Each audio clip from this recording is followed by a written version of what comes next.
Hello students, welcome back to IFS. तो जल्दी से कनेक्ट करते जाइए।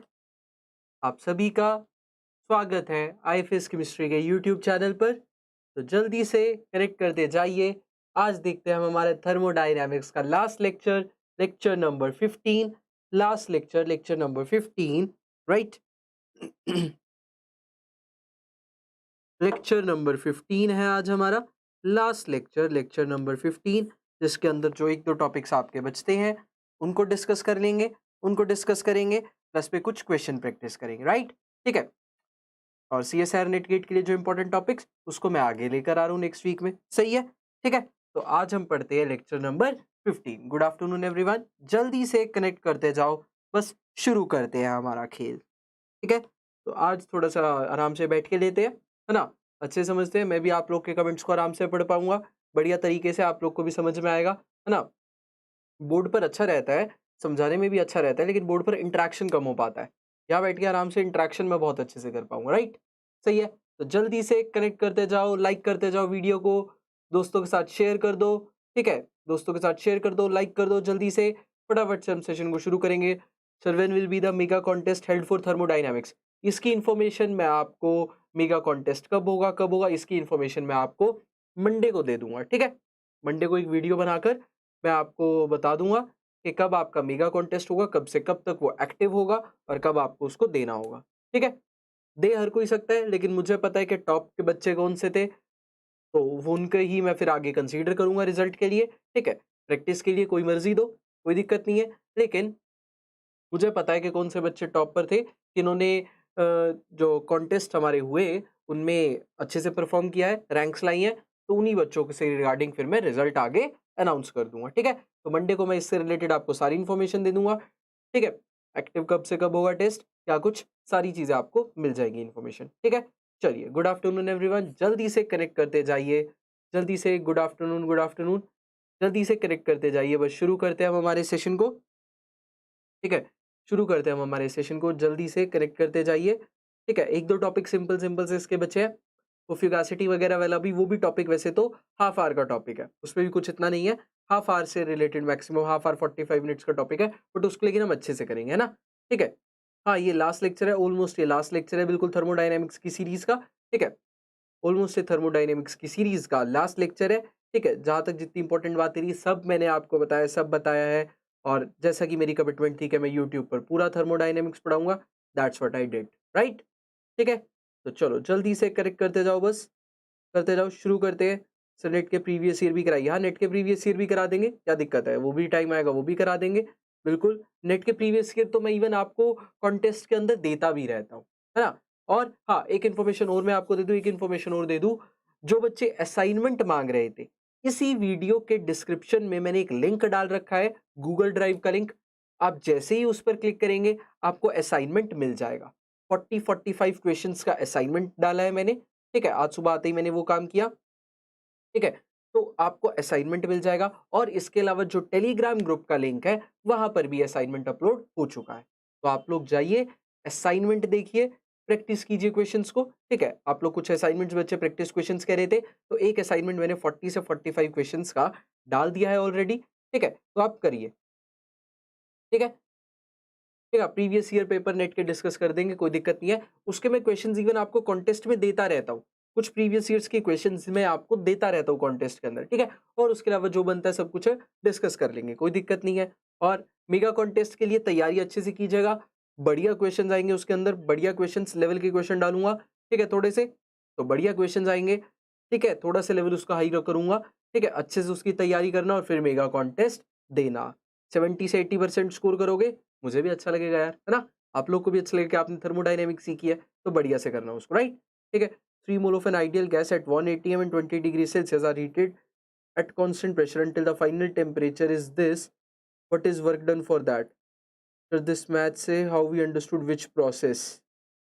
अच्छा, until the final temperature यहाँ तक जा रहा है, हीट किया उसको constant temperature, तो हम जनरली ये कह सकते हैं कि उसका अगर टेम्परेचर कांस्टेंट नहीं दिया है तो आइसोथर्मल प्रोसेस तो नहीं है, एडियाबेटिक प्रोसेस है, एडियाबेटिक प्रोसेस है। और रिवर्सिबली या इरिवर्सिबली भी अगर कुछ नहीं बोला है, कुछ नहीं बोला है, तो हम मानकर चलेंगे कि प्रोसेस हमारा कैसा है, इरिवर्सिबल है, क्योंकि अगर रिवर्सिबल होता तो वो डायरेक्टली सीधे साफ शब्दों में बोलता, लेकिन यहाँ क्वेश्चन के अंदर बोला है कि तब तक उसको हम हीट करें जब तक फाइनल प्रेशर उसका ही ना बन जाए, until the final temperature is 80 degree.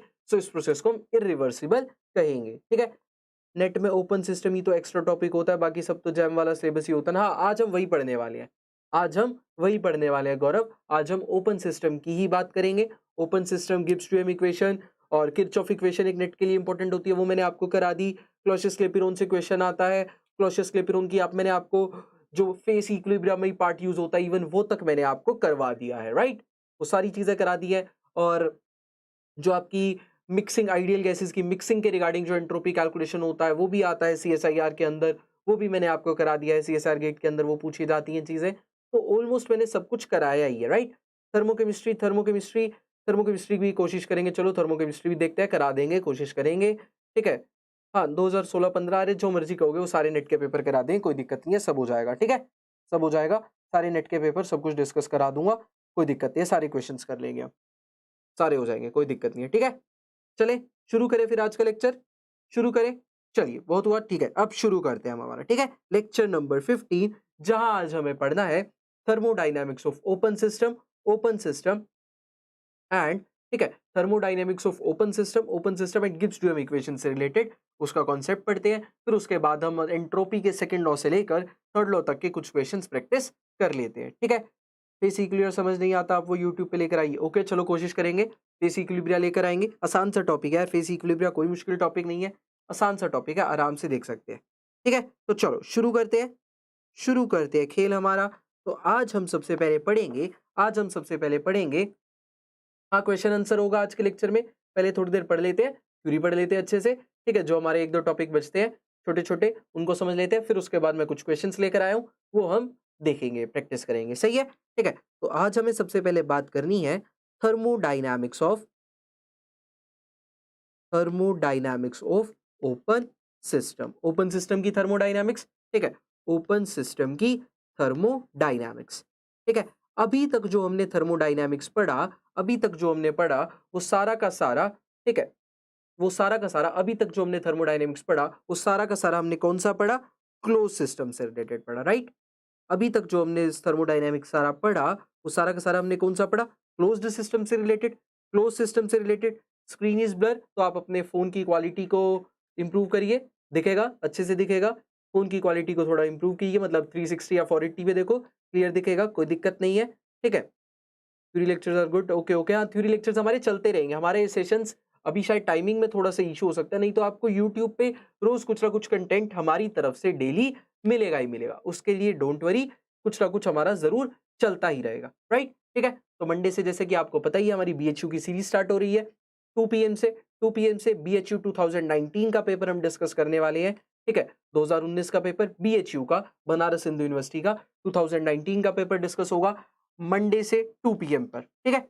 2 PM से स्टार्ट हो जाएगा और 4 पीएम से आपकी ऑर्गेनिक स्टार्ट हो रही है। ऑर्गेनिक के क्वेश्चंस प्रैक्टिस कराए जाएंगे, आपको कॉन्सेप्ट पढ़ाया जाएगा ऑर्गेनिक का बाय सॉल्विंग द क्वेश्चंस, मतलब कॉन्सेप्ट भी क्लियर होगा और क्वेश्चंस भी साथ साथ होते जाएंगे। तो मंडे से आपकी ऑर्गेनिक की सीरीज 4 पीएम से स्टार्ट हो रही है यूट्यूब पर, और आपकी बीएचयू का पेपर हम कर ही रहे हैं डिस्कस 2 पीएम से, तो चलता रहेगा यूट्यूब पर कुछ ना कुछ, राइट। उसकी दिक्कत मत मानिए, बस लाइक शेयर करते रहिए, ऐसे ही प्यार बढ़ाते रहिए, और जो जो नए आते हैं अपने दोस्तों का शेयर कीजिए, चैनल को सब्सक्राइब कीजिए, लाइक कीजिए, ठीक है। चलो, तो अभी तक जो हमने थर्मोडायनेमिक्स पढ़ रहे थे वो सारा का सारा हम पढ़ रहे थे क्लोज्ड सिस्टम से रिलेटेड, है ना, क्लोज सिस्टम से रिलेटेड, जिसके अंदर वेरी क्या करता था, जिसके अंदर वेरिएबल्स क्या होते थे, temperature, pressure, volume and entropy, यही होते थे, यही होते थे। अभी तक जो हम थर्मोडायनेमिक्स पढ़ रहे थे कि हम पढ़ रहे थे कि हीट चेंज हो रही है, हीट निकल रही है, वर्क डन हो रहा है, इंटरनल एनर्जी में चेंज हो रहा है, एंथैल्पी में चेंज हो रहा है, गिब्स फ्री एनर्जी में चेंज हो रहा है, वो सारा का सारा हम पढ़ते थे क्लोज्ड सिस्टम से रिलेटेड, क्लोज्ड से रिलेटेड, है ना। लेकिन अब जो हम बात करेंगे, अब जो हम बात करेंगे, अब हम बात करेंगे ओपन सिस्टम से रिलेटेड, ओपन सिस्टम से रिलेटेड, ठीक है, ओपन सिस्टम से रिलेटेड, ठीक है, ओपन सिस्टम से रिलेटेड बात करेंगे, बात करेंगे। Good afternoon everyone. Organic only question series चलेगा। ऑर्गेनिक में आपको क्वेश्चंस के साथ साथ कॉन्सेप्ट भी बताया जाएगा। ऑर्गेनिक में होता ही क्या है, आपको कॉन्सेप्ट समझना है, साथ में क्वेश्चंस भी चलते रहेंगे, तो दोनों चीजें आपकी अच्छी हो जाएंगी, राइट, ठीक है। अब हम बात करेंगे, हम पढ़ेंगे thermodynamics of open system, open system की मैं बात करूंगा तो ओपन सिस्टम के अंदर भी ये चार चीजें तो वेरी करेंगी ही करेंगी, temperature, pressure, volume and entropy, है ना भाई। आपका जो भी इसके अंदर सिस्टम होगा, जो भी आपकी इसके अंदर गैस होगी, जो भी मान लो कोई भी अगर इसके अंदर गैस होगी, कोई भी अगर इस ओपन सिस्टम के अंदर गैस होगी, तो उस गैस का टेम्परेचर, प्रेशर, वॉल्यूम, एंट्रोपी तो वेरी करेगी करेगी। प्लस लेकिन सिस्टम ओपन है, सिस्टम ओपन है तो ये जो गैस का अमाउंट है ये भी तो एक्सचेंज हो सकता है। गैस का जो अमाउंट है ये अमाउंट ऑफ गैस भी तो एक्सचेंज हो सकता है। हो सकता है कि नहीं? हो सकता है कि नहीं? आपका अमाउंट ऑफ गैस भी तो एक्सचेंज हो सकता है। तो ओपन सिस्टम के केस में, in case of the open system, not only temperature, pressure, volume and entropy but but amount of substance or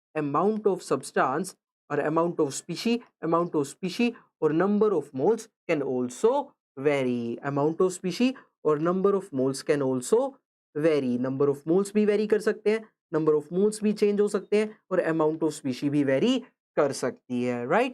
है ना?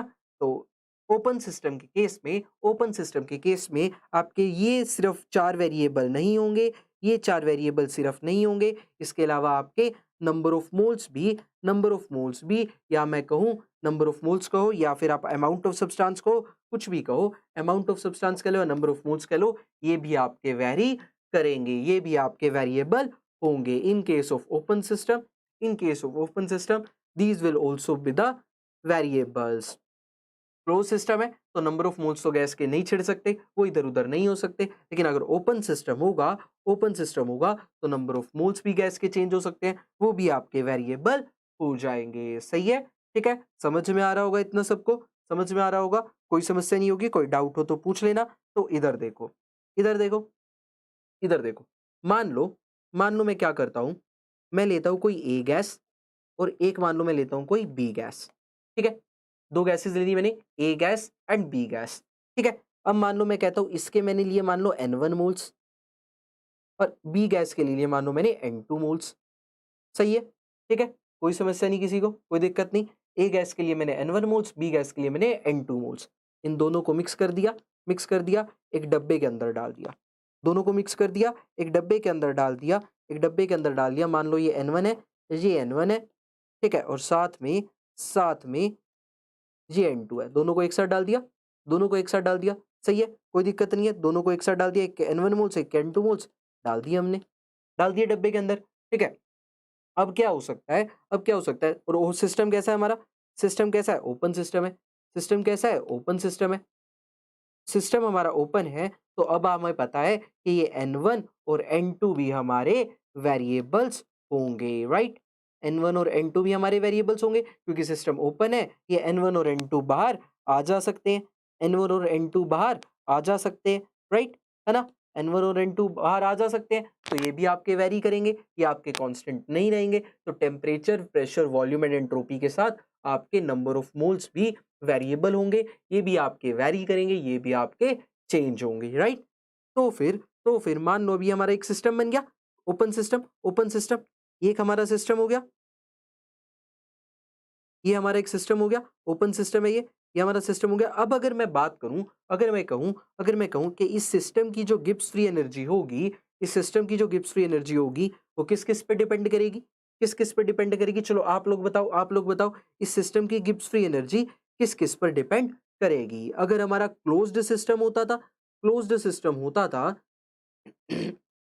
अगर हमारा क्लोज्ड सिस्टम होता था तो इसकी जो गिब्स फ्री एनर्जी होती थी वो किस किस पे डिपेंड करती थी, टेम्परेचर एंड प्रेशर पे, अब अगर सिस्टम हमारा ओपन है, नंबर ऑफ मोल्स भी वेरिएबल्स हैं, ये आपके चेंज हो सकते हैं। तो बताइए जरा मुझे कि आपके जो ये गिब्स फ्री एनर्जी होगी ये किस किस पर डिपेंड करेगी, जल्दी से बताओ। गिब्स फ्री एनर्जी जो होगी आपकी, इन दोनों का मैंने मिक्स कर दिया, ए और बी को मैंने मिक्स कर दिया, मैंने ए और बी का मिक्स करके मैंने क्या बना दिया, बाइनरी मिक्सचर। ए और बी को मिक्स करके मैंने ये बना दिया बाइनरी मिक्सचर बना दिया। अब मुझे बताइए किस किस पर डिपेंड करेगी। नंबर ऑफ मोल्स भी वेरिएबल्स है, तो आपकी गिब्स फ्री एनर्जी जो होगी वो टेम्परेचर, प्रेशर पर तो पहले से ही कर रही थी, टेम्परेचर एंड प्रेशर पे तो पहले से ही कर रही थी। अब नंबर ऑफ मोल्स भी वेरिएबल हो गए, तो वो इन N1 N2 पर भी डिपेंड करेगी, वो इन N1 N2 पर भी डिपेंड करेगी। वॉल्यूम को हम कांस्टेंट मान के चल वॉल्यूम को हम यहाँ पे वेरिएबल नहीं लेके चल रहे। Gibbs free energy temperature pressure पे ज्यादातर डिपेंड करती है ना। ज्योति ने सही बताया TPN, तो आपकी जो गिब्स फ्री एनर्जी होगी वो temperature pressure and number of moles per भी डिपेंड करेगी, क्योंकि नंबर ऑफ मोल्स भी वेरिएबल है, नंबर ऑफ मोल्स भी वेरिएबल है, तो आपकी जो गिब्स फ्री एनर्जी है वो temperature pressure and number of moles per भी वेरी करेगी, उन पर भी डिपेंड करेगी। सही है, ठीक है, ये क्लियर सभी को, ये क्लियर सभी को। तो चलो आगे चलते हैं, इतना पॉइंट क्लियर सभी को, इतना पॉइंट क्लियर सभी को, तो अब आगे चलते हैं। ठीक है, तो इधर देखो, इधर देखो। ठीक है, हमने लिया एक बाइनरी मिक्सचर, हमने लिया एक बाइनरी मिक्सचर, राइट। इस बाइनरी मिक्सचर के लिए हमने बोला कि गिब्स फ्री एनर्जी जो है, गिब्स फ्री एनर्जी जो है वॉल्यूम ओपन सिस्टम में कांस्टेंट होता है क्या, क्योंकि हम ए और बी को गैस लेकर चल रहे हैं, ठीक है ना। वॉल्यूम कांस्टेंट क्यों होता है, सुन लो। ए और बी को हम क्या लेकर चल रहे हैं, गैसेस, और कौन सी गैस मान के चल रहे हैं, आइडियल गैसेस। तो आइडियल गैसेस का तो खुद का वॉल्यूम तो नेग्लिजिबल होता है, खुद का वॉल्यूम तो नेग्लिजिबल होता है, और जो गैसेस का खुद का वॉल्यूम तो नेग्लिजिबल होता है, जो कंटेनर का वॉल्यूम होता है वही गैस का वॉल्यूम होता है, तो वॉल्यूम तो फिर चेंज, हम मान के चलेंगे कि ऑलमोस्ट वॉल्यूम कांस्टेंट रहेगा, हम मानकर चलेंगे कि वॉल्यूम कांस्टेंट रहेगा। सही है, ठीक है, वॉल्यूम रहेगा, मान के चलेंगे कांस्टेंट, क्योंकि आइडियल गैस के केसेस ही लेकर हम आइडियल गैस मानकर ही हम स्टडी करते हैं, आइडियल गैस को ही मानकर हम लेते हैं, स्टडी करते हैं, तो आइडियल गैस का तो वॉल्यूम नेग्लिजिबल होता है, दैट्स व्हाई वॉल्यूम जो है वो आपका कांस्टेंट रहेगा। ठीक है, ठीक है, तो गिब्स फ्री एनर्जी हमारी वेरिएबल हो गई temperature pressure N1 and N2 के।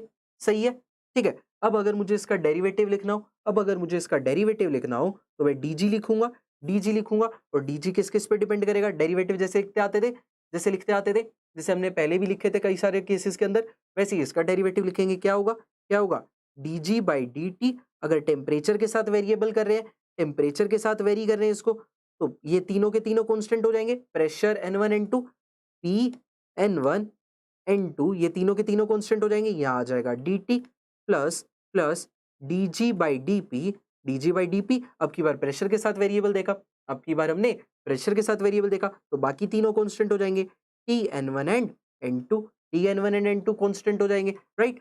फिर तीसरे पे आ जाओ, फिर तीसरे नंबर पे आ जाओ, dg बाई dn1, dn1, तो अब कांस्टेंट कौन से हो जाएंगे, temperature pressure and N2, dg by dn1, dg by dn1, तो अब कांस्टेंट कौन से हो जाएंगे, temperature pressure and N2, plus plus dg by dn2, dg by dn2, temperature pressure and N1, dg by dn2 temperature pressure and N1 constant हो जाएंगे। यहाँ dn1, यहाँ dn2 साथ में आएगा, है ना, ऐसे ही करते थे वेरिएबल, यहाँ dp आ जाएगा, ऐसे ही करते थे वेरिएबल, ऐसे ही लिखते थे वेरिएबल्स, किसी को कोई दिक्कत नहीं होगी इसके अंदर, सबको ये समझ में आता होगा, राइट, सभी को ये समझ में आ रहा होगा, राइट, किसी को कोई दिक्कत नहीं होगी इसमें, है ना, क्लियर सभी को। ये लिखना तो समझ जाओगे, डेरिवेटिव ही तो खोला है, dg तो लिखा है, g का डेरिवेटिव लिखा है, यहां तक तो ये स्टेप तो सभी को क्लियर होगा, ये स्टेप तो सभी को क्लियर होगा, राइट, ये वाला स्टेप,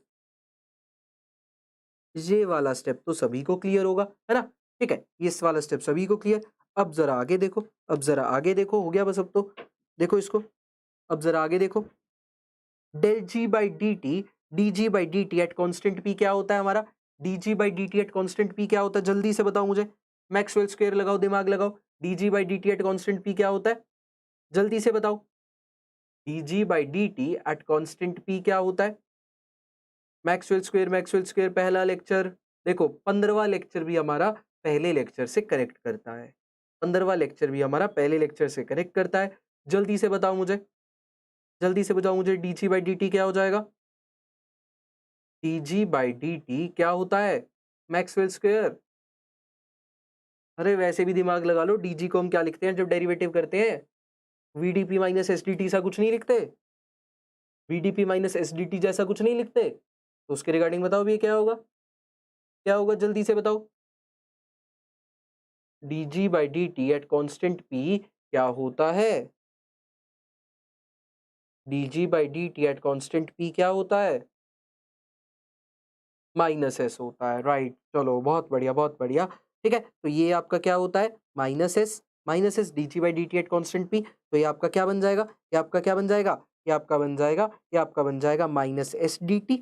और D G by D P at constant T क्या होता है, volume, volume minus S D T plus V D P. और D G by D N I को हम क्या लिखेंगे, इसको हम क्या लिखेंगे, इसको हम लिखेंगे म्यू वन, इसको हम लिखेंगे म्यू वन, इसको हम लिखेंगे म्यू वन, इसको हम लिखेंगे mu one. where this mu one is the where this mu one is the mu one is the इस mu one को हम कहते हैं chemical potential of first species. इसको हम कहते हैं chemical potential of first species. जो हमने ए गैस मिलाई थी उसका केमिकल पोटेंशियल। और या फिर इसको हम कहते हैं, और या फिर हम इस mu one को कहते हैं, और या फिर हम इस mu one को कहते हैं that it is the partial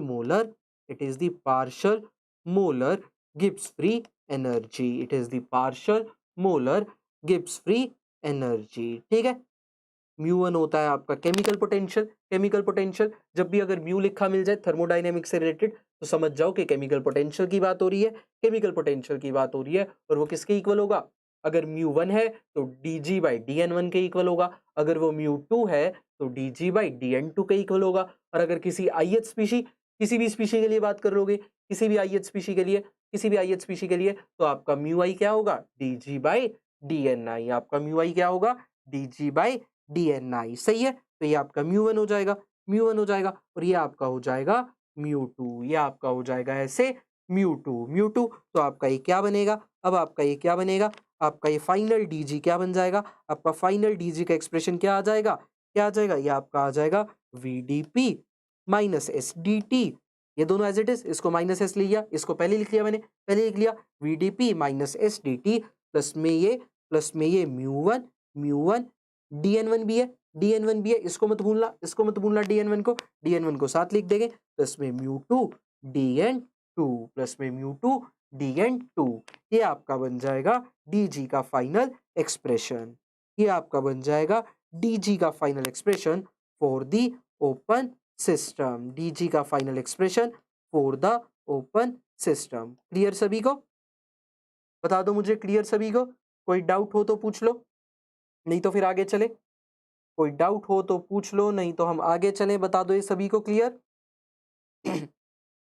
हमने दो स्पीशीज मिलाई, एक N1 मोल्स की, एक N2 मोल्स की, तो हमारा ये ऐसा आया, राइट। पहले मुझे बता दो ये सभी को clear,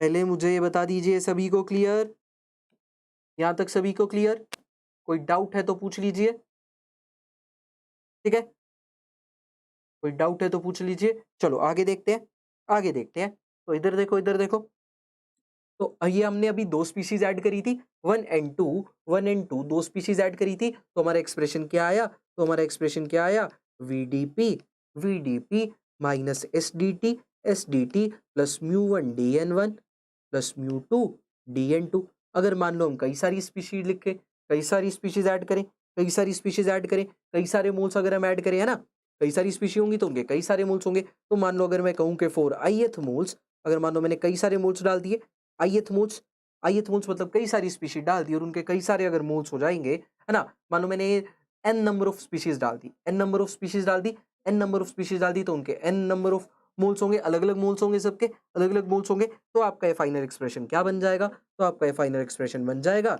D G is equals to V D P minus S D T plus में summation mu I D N I, plus में summation mu I D N I. Summation लगा दिया मतलब हम एडिशन करेंगे, जितनी भी स्पीशी डालो तो उनका केमिकल पोटेंशियल इनटू में डिफरेंशिएशन ऑफ डेरिवेटिव ऑफ उनके नंबर ऑफ मोल्स, इनका समेशन। तो summation mu I D N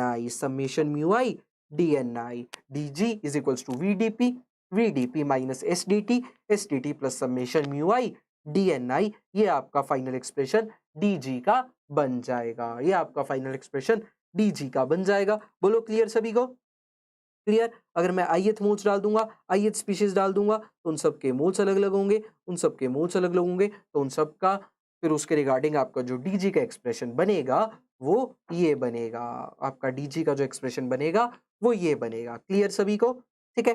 ये क्लियर। तो ऐसे ही हम क्या कर सकते हैं, ऐसे ही हम क्या कर सकते हैं, ऐसे ही मैं डी एच की, डी ए की एंड डी यू की सबकी वैल्यू लिख सकते हैं। ऐसे ही हम सबकी वैल्यू लिख सकते हैं मैक्सवेल स्क्वायर से रिलेट करते हुए। ऐसे ही हम मैक्सवेल स्क्वायर से रिलेट करते हुए सबकी वैल्यू लिख सकते हैं। तो उससे पहले चलो एक बात और सुनो, एक बात और सुनो, ये म्यू आई क्या होगा, ये म्यू आई क्या होगा, हमारा म्यू वन क्या था, हमारा म्यू वन क्या था, हमारा म्यू वन था, हमारा म्यू वन था D G by D n one, d G by D n one, temperature pressure constant and N I not equal to N j, right.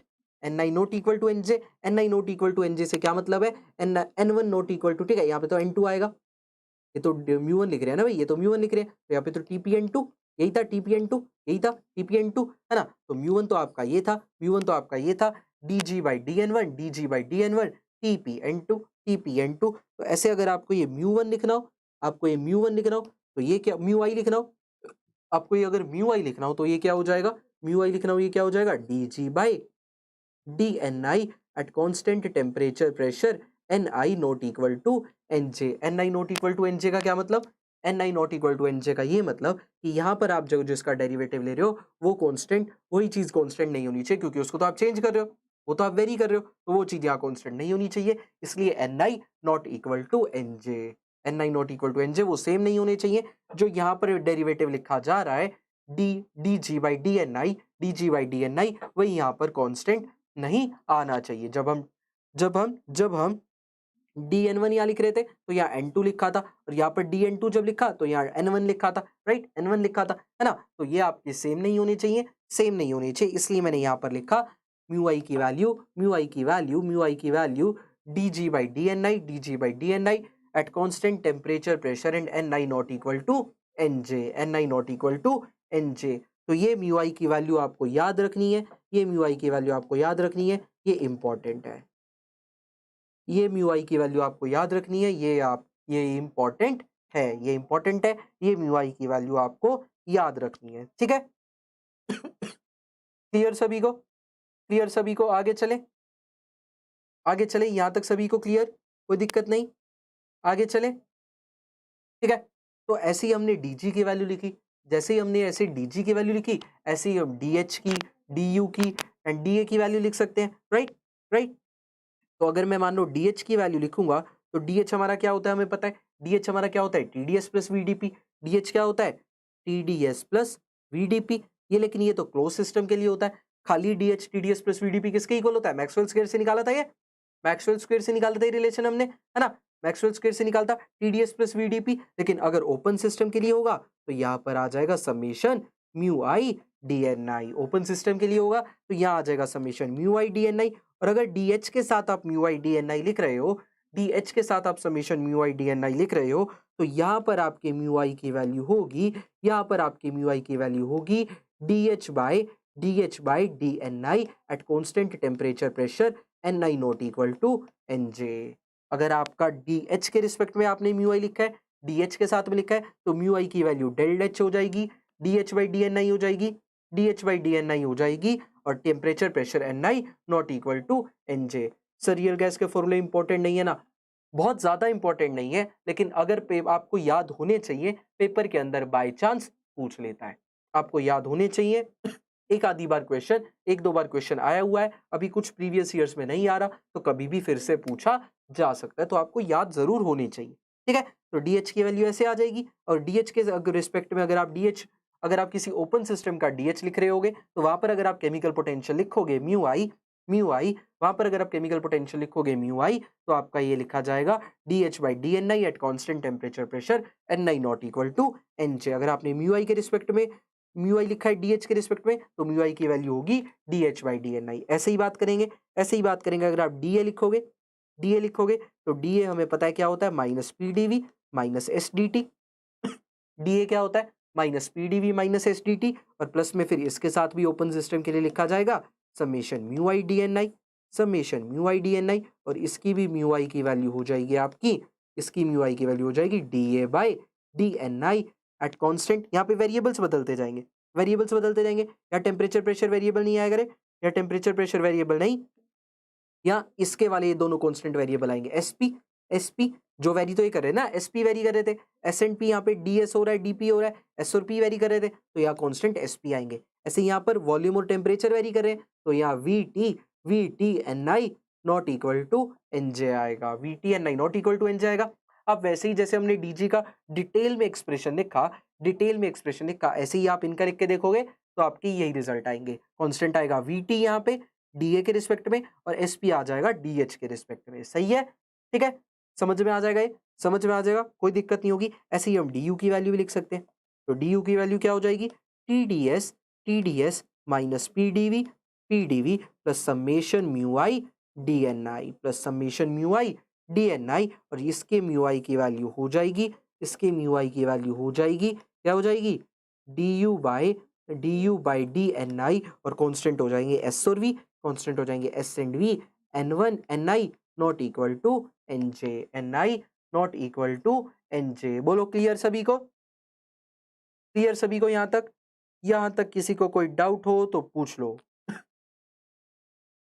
Partial molar Gibbs free energy, chemical potential क्या होता है, क्या उसका expression होता है। Chemical potential एक तरीके का आपका अमाउंट पर डिपेंड करता है ना, और उसका जनरली अगर आपसे कोई पूछे केमिकल पोटेंशियल का फॉर्मूला, तो आप बताएंगे ये वाला formula, del G by del N I at constant temperature pressure N I not equal to N J. ठीक है, तो आप ये बताएंगे। अगर वो किसी और के साथ पूछे तो आप ऐसे बता सकते हैं। क्लियर सभी को, तो आगे चलते हैं। ठीक है, चलो आगे चलते हैं। अब छोटी सी एक दो चीजें और पढ़ लेते हैं। ठीक है, अब हम यहाँ बात कर लेते हैं इफेक्ट ऑफ, ठीक है, क्योंकि थोड़ा सा इंपॉर्टेंट है, आगे के मैं इसी से रिलेट करूंगा टॉपिक। ठीक है, आगे का मैं इसी से रिलेट करूंगा, तो ये थोड़ा सा इंपॉर्टेंट है, सुन लो। Effect of temperature and pressure, on Gibbs free energy, आइए ये देख लेते हैं एक बारी, टेम्परेचर एंड प्रेशर का गिब्स फ्री एनर्जी पर क्या इफेक्ट पड़ेगा, ये हम बात करेंगे,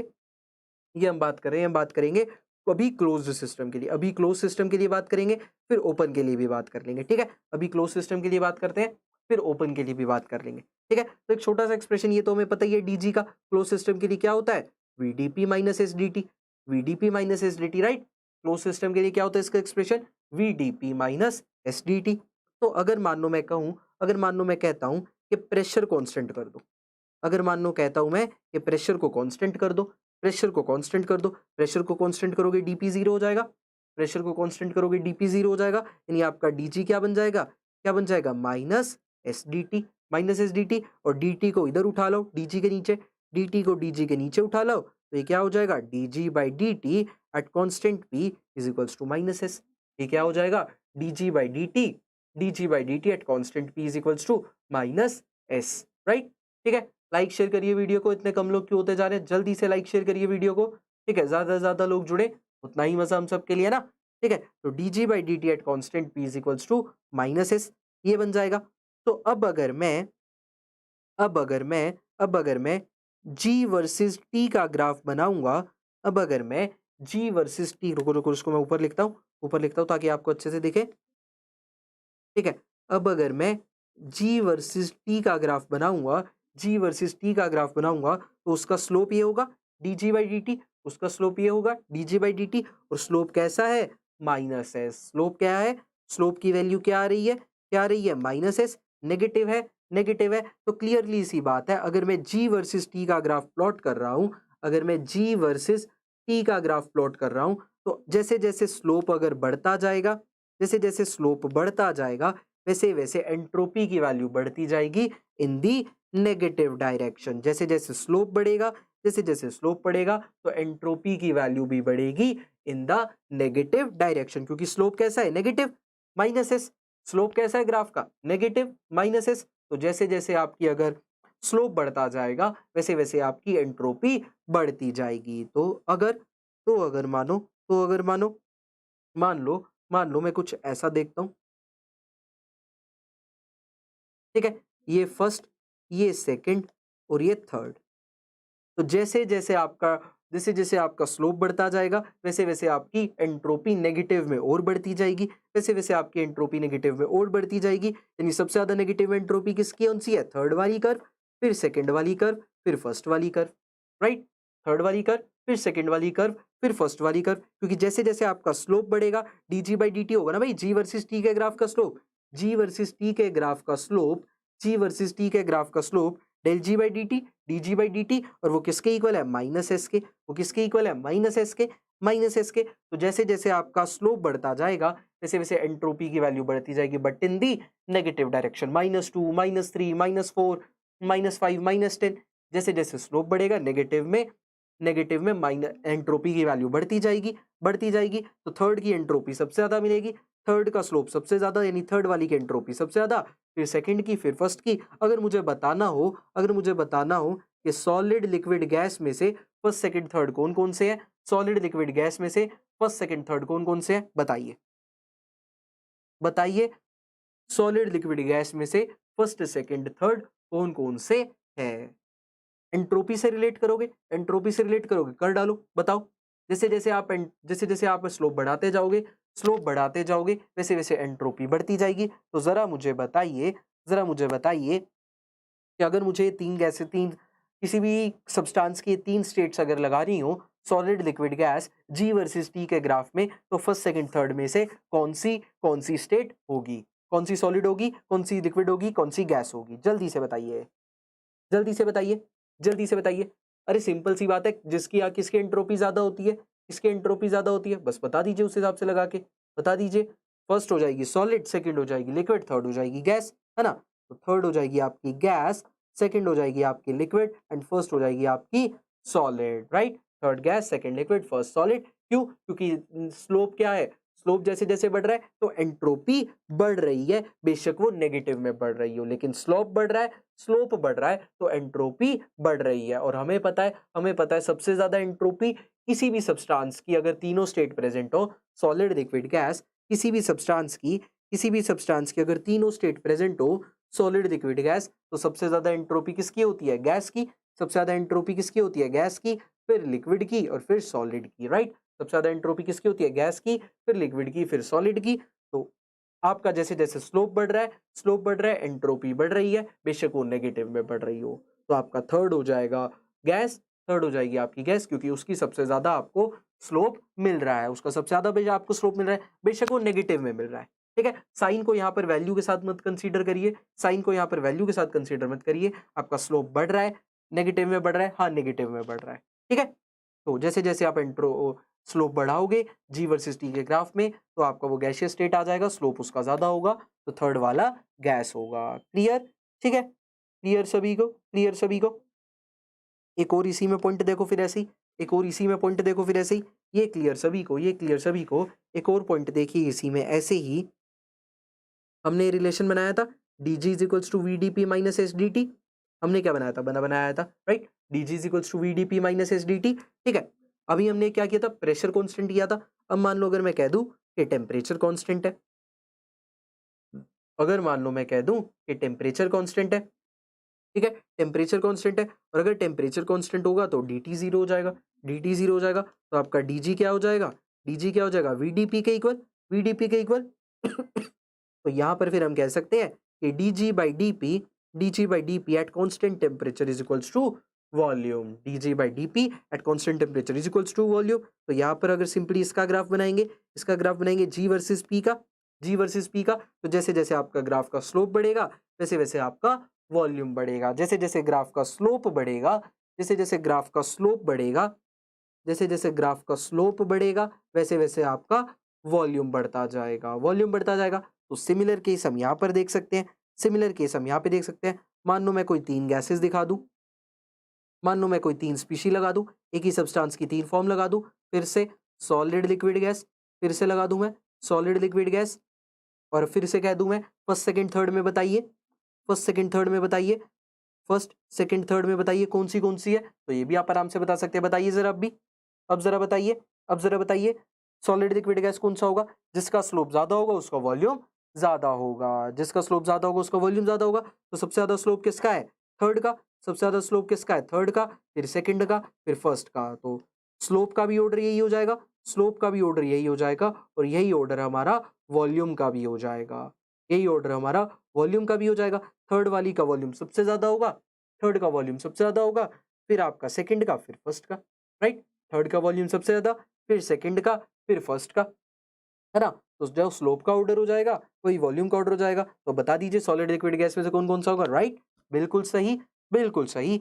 गैस का वॉल्यूम सबसे ज्यादा मिलेगा, है ना, आइडियल गैस का सिस्टम, सबसे ज्यादा वॉल्यूम, सबसे ज्यादा वॉल्यूम, सबसे ज्यादा वॉल्यूम, तो आपकी थर्ड हो जाएगी गैस, थर्ड हो जाएगी आपकी गैस, सेकंड हो जाएगा आपका लिक्विड, एंड फर्स्ट हो जाएगा आपका सॉलिड। क्लियर सभी को, क्लियर सभी को। थर्ड हो जाएगी आपकी gas, second liquid, first solid.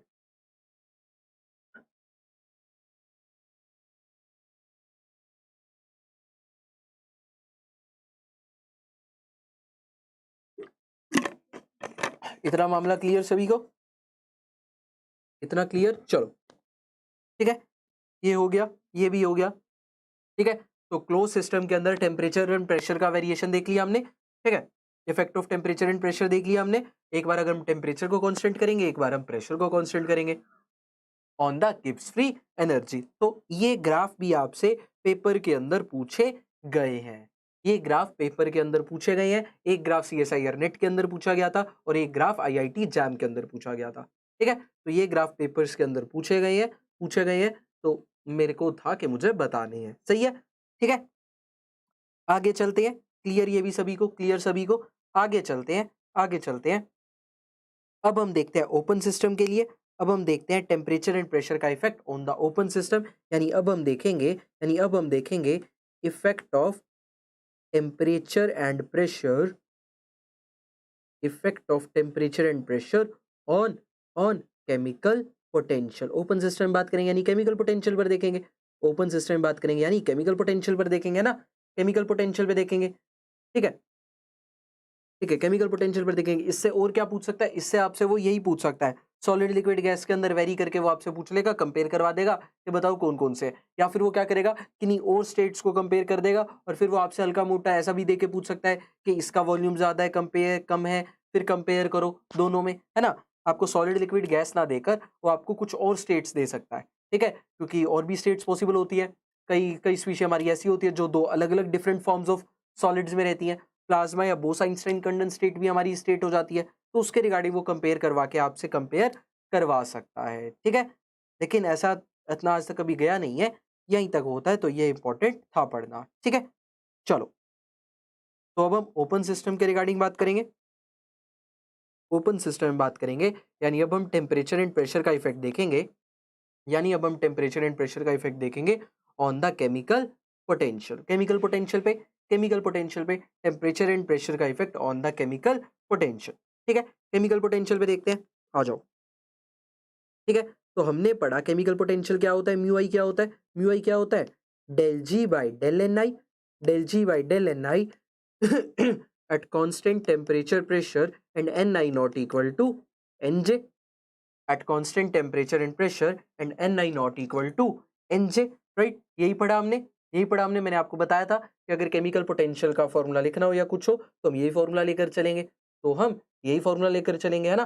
तो ये फॉर्मूले के रिगार्डिंग हो जाएगा ये सब, इस फॉर्मूला की रिगार्डिंग होगी बात। तो अब मुझे क्या करना है, इस पर टेम्परेचर एंड प्रेशर का इफेक्ट देखना है, केमिकल पोटेंशियल पर मुझे इस केमिकल पोटेंशियल म्यू आई पर टेम्परेचर एंड प्रेशर का इफेक्ट देखना है, ठीक है। इस पर टेम्परेचर एंड प्रेशर का इफेक्ट देखना है, तो चलो सबसे पहले टेम्परेचर का इफेक्ट देखते हैं, टेम्परेचर का इफेक्ट देखते हैं। कैसे, कैसे हम करेंगे, del mu I by del T, और प्रेशर को कांस्टेंट ले लेते हैं, प्रेशर को कांस्टेंट ले लेते हैं। अगर इस म्यू आई का डेरिवेटिव कर दिया हमने टेम्परेचर के साथ, तो इस पूरे एक्सप्रेशन का भी डेरिवेटिव होगा टेम्परेचर के साथ, इस पूरे एक्सप्रेशन का भी डेरिवेटिव होगा टेम्परेचर के साथ, यानी ये हो जाएगा del by del T, del by del T, del by del T, del G by del N I, del G by del N I at constant temperature pressure N I not equal to N J, N I not equal to N J. और del T के साथ जब variation कर रहे हैं, del T के साथ जब वेरिएशन कर रहे हैं तो कॉन्स्टेंट प्रेशर आ जाएगा, कॉन्स्टेंट प्रेशर आ जाएगा, ये हो जाएगा, ये हो जाएगा।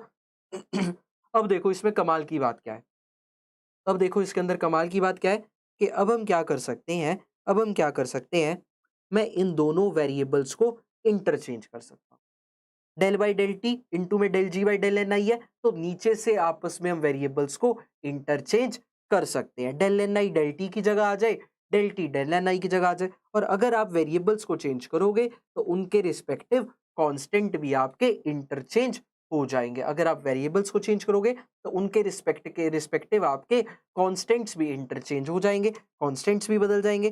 कांस्टेंट्स भी बदल जाएंगे तो आपका एक्सप्रेशन फिर ये क्या बन जाएगा, क्या बन जाएगा, del mu I divided by del T at constant P is equals to, ये क्या हो जाएगा, क्या हो जाएगा, del by del N I.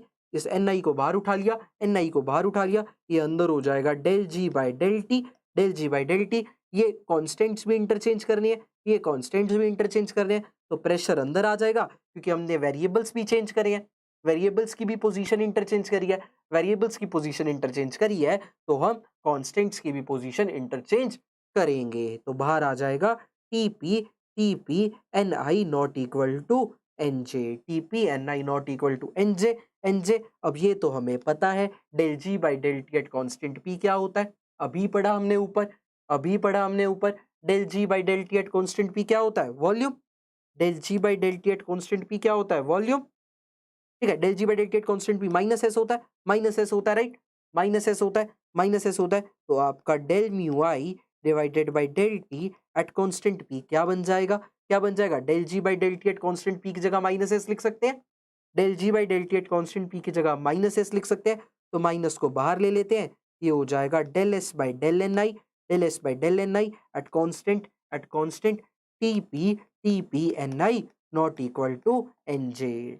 Del mu I by del T अगर हम टेम्परेचर के साथ वेरी करेंगे तो वो किसके साथ वेरिएशन दिखाएगा, एंट्रोपी का वेरिएशन दिखाएगा नंबर ऑफ मोल्स के साथ। एंट्रोपी का वेरिएबल दिखाएगा, एंट्रोपी का डिफरेंशिएशन दिखाएगा नंबर ऑफ मोल्स के साथ at constant temperature pressure N I not equal to N J, at constant T P N I not equal to N J, N I not equal to N J. तो ये आपका बन जाएगा, ये आपका बन जाएगा del mu I by del T at constant P आपका बन जाएगा minus S bar, minus S bar, जो आपका बोलता है कि ये क्या बन गया, क्या बन गया, ये बन गया आपका पार्शियल मोलर एंट्रोपी, क्योंकि नंबर ऑफ मोल्स का डेरिवेटिव है del G del S by del N I, del S by del N I. तो ये आपका ऐसे लिखा जाएगा, इसको हम लिखेंगे पार्शियल मोलर एंट्रोपी, इसको हम लिखेंगे पार्शियल मोलर एंट्रोपी। तो पेपर में आपसे पूछ सकता है पार्शियल मोलर एंट्रोपी का एक्सप्रेशन क्या है, तो आपको ये थोड़ा सा रिमाइंडेड होना चाहिए कि del mu I by del T at constant P को हम कहते हैं पार्शियल मोलर एंट्रोपी। बोलो यहां तक किसी को कोई डाउट, क्लियर सभी को, क्लियर सभी को ये सारा चीज, यहां तक किसी को कोई डाउट हो तो पूछो, यहां तक किसी को कोई डाउट हो तो पूछो, क्लियर सभी को। तो आपका del S by del N I होगा, del S by del N I होगा, del S by del N I होगा, और इसको हम लिख सकेंगे एस आई, एस आई। तो ये हो जाएगा आपका, एस आई भी लिख सकते हैं इसको हम यहाँ पे, कोई दिक्कत नहीं है, ये आपका हो जाएगा पार्शियल मोलर एंट्रोपी, ये हो जाएगी आपकी partial molar entropy. Clear, clear.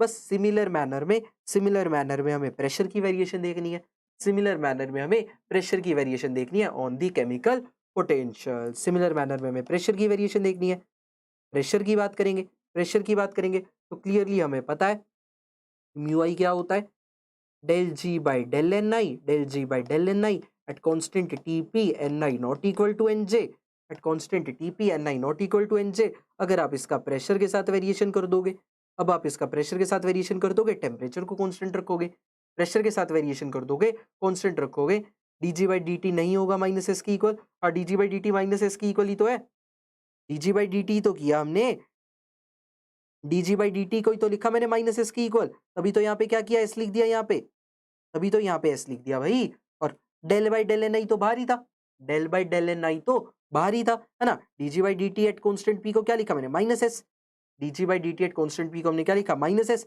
फिर del S by del N I जो कर देंगे उसको हम कहेंगे कि ये हो गई partial molar entropy, partial molar entropy. हाँ, ये आपका इसके भी इक्वल है, ये आपका इसके भी इक्वल है, del S by del N I के, del S by del N I at constant T P N I not equal to N J, at constant T P, at constant T P N I not equal to N J. ठीक है, partial molar entropy, हाँ ये इसके भी equal है, बिल्कुल भी नहीं सही है, ये इसके भी इक्वल है।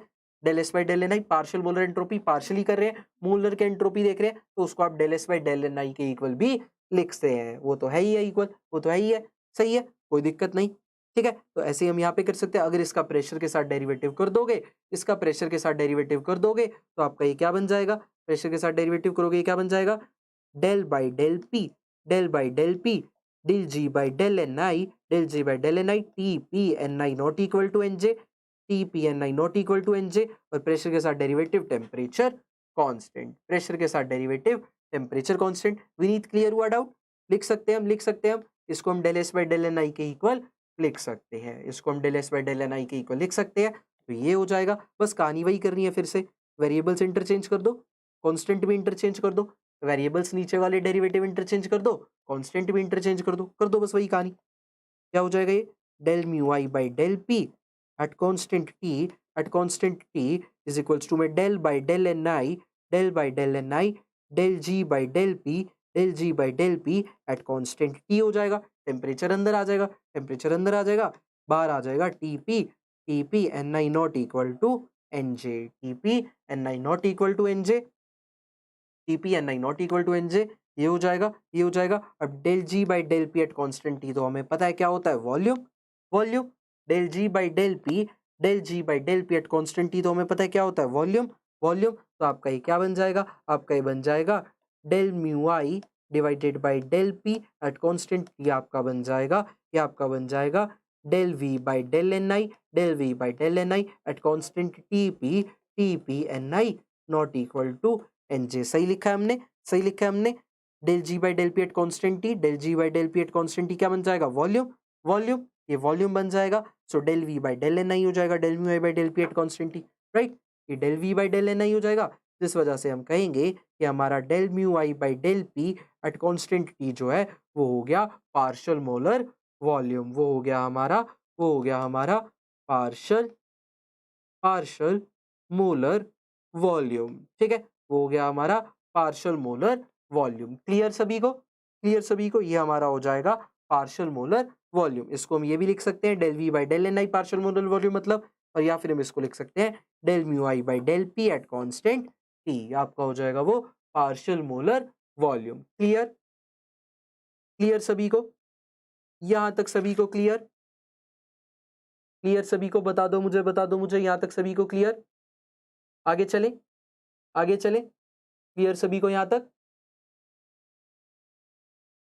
आगे चलते हैं, क्लियर है तो ठीक है, crystal clear, no doubt, no doubt, crystal clear, ठीक है। तो ओपन सिस्टम की थर्मोडायनामिक्स आपकी यहाँ पर खत्म होती है, ओपन सिस्टम की थर्मोडायनामिक्स आपकी यहाँ पर खत्म होती है। अब एक छोटा सा टॉपिक और है, वो देख लेते हैं, Gibbs Duhem equation, Gibbs Duhem equation, Gibbs Duhem equation. उसके बाद हम हाँ, dg by D at constant temperature को, dg by D at constant temperature को आप पार्शियल मोलर मोलर वॉल्यूम नहीं कह सकते, आप del v by del N I को आप पार्शियल मोलर वॉल्यूम कह सकते हैं। dg by D at constant temperature तो आपका ओनली वॉल्यूम है, dg by D at constant T, इसको तो मैंने यहाँ पे ओनली वॉल्यूम लिखा ना भाई, इसको तो यहाँ पे मैंने ओनली वॉल्यूम लिखा, ये तो आपका ओनली वॉल्यूम है। लेकिन अगर आप इसको डेल एन आई के साथ डेरिवेटिव करते हैं, वॉल्यूम को आप डेल एन आई के साथ डेरिवेटिव करते हैं, dv by D N I, dv by D N I, तो वो आपका पार्शियल मोलर वॉल्यूम बनता है, तो वो आपका पार्शियल मोलर वॉल्यूम बनता है, तो वो आपका ये होगा पार्शियल मोलर वॉल्यूम होगा। ठीक है, क्लियर, क्लियर, तो ये भी क्लियर। तो चलिए अब हम आगे देखते हैं, अब हम आगे देखते हैं हमारा जो आज के लेक्चर में हमें लास्ट टॉपिक पढ़ना है। आज के लेक्चर में जो लास्ट टॉपिक पढ़ना है, इसके बाद मैं कुछ क्वेश्चंस लेकर आया हुआ हूँ, ठीक है, पीपीटी के अंदर, तो वो क्वेश्चंस डिस्कस करते चलेंगे। ठीक है, वो क्वेश्चंस डिस्कस करते चलेंगे। तो आज हमें इसका एक लास्ट टॉपिक पढ़ना है आज के लेक्चर का, that is the Gibbs Duhem equation. Gibbs Duhem equation, ये क्या होती है, ये क्या होती है, ये क्या होती है, क्या कहता है, क्या कहता है, ये कहता है गिब्स ड्यूहम बाबा बोले, गिब्स और ड्यूहम बोले, गिब्स और ड्यूहम बोले that this equation this equation correlates this equation correlates chemical potential with the this equation correlates chemical potential with the composition of the mixture, chemical potential with the composition of the mixture. This equation correlate chemical potential with the composition of the mixture, chemical potential को composition के साथ correlate करती है। ये equation क्या करती है, chemical potential को यानी म्यू आई को कंपोजिशन के साथ रिलेट करती है, यानी एक तरीके से अमाउंट ऑफ सब्सटेंस के साथ रिलेट करती है। मतलब ये एक ऐसी इक्वेशन है जिसके अंदर केमिकल पोटेंशियल और कंपोजिशन दोनों आते हो, दोनों एक दूसरे के साथ आते हो, दोनों रिलेट करते हो, दोनों एक दूसरे के साथ आते हो। ठीक है, दोनों रिलेट करते हो, केमिकल पोटेंशियल भी और आपकी कंपोजिशन ऑफ द मिक्सचर भी। ठीक है, ठीक है। और इसके बारे में क्या बात बोल दी इन्होंने, और इसके बारे में क्या बात बोली इन्होंने। ठीक है, क्विक कैम एकेडमी वासर गजब, thank you so much Quick Cam. ठीक है, और इसके बारे में इन्होंने क्या बात बोली, और इसके बारे में इन्होंने बोली बोली कि केमिकल पोटेंशियल जो है, केमिकल पोटेंशियल जो है, chemical potential is a relative term. Chemical potential क्या है, केमिकल पोटेंशियल एक रिलेटिव टर्म है। Chemical potential is a relative term.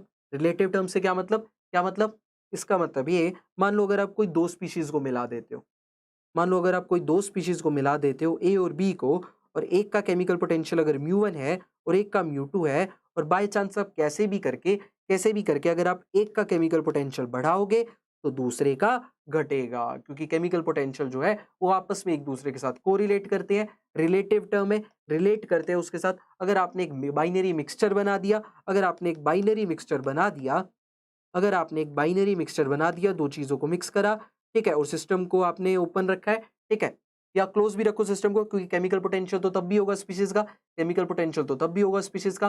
अगर आपका बेशक सिस्टम क्लोज हो तो उसके अंदर अगर आप कैसे भी छेड़खानी कर कर अगर आप एक का केमिकल पोटेंशियल बढ़ाओगे तो दूसरे का घटेगा, क्योंकि केमिकल पोटेंशियल रिलेटिव टर्म है। It's a kind of the mole fraction, एक तरीके के मोल फ्रैक्शन जैसी चीजें होती है, मोल फ्रैक्शन जैसी चीजें होती है। अगर एक स्पीशी का केमिकल पोटेंशियल बढ़ेगा तो दूसरी का घटेगा। ठीक है, दूसरी का घटेगा। एक का अगर बढ़ेगा केमिकल पोटेंशियल, इंक्रीज करेगा तो दूसरी का घटेगा, डिक्रीज करेगा। ठीक है, एक दूसरे के रिलेटिव टर्म है ये, रिलेटिव टर्म है ये। ठीक है, क्लियर सभी को, क्लियर। अब अगर मैं बात करूं कि गिब्स ड्यूहम इक्वेशन क्या है, तो ये सिंपली है summation ni d mu i is equals to 0। ni d mu i is equals to 0, इस इक्वेशन को हम कहते हैं GD equation, Gibbs Duhem equation. GD equation, Gibbs Duhem equation, Gibbs Duhem equation summation ni d mu i, summation ni d mu i, ये होती है हमारी Gibbs Duhem equation. ठीक है, हम बात कर रहे थे बाइनरी मिक्सचर की। ठीक है, हम बात कर रहे थे बाइनरी मिक्सचर की,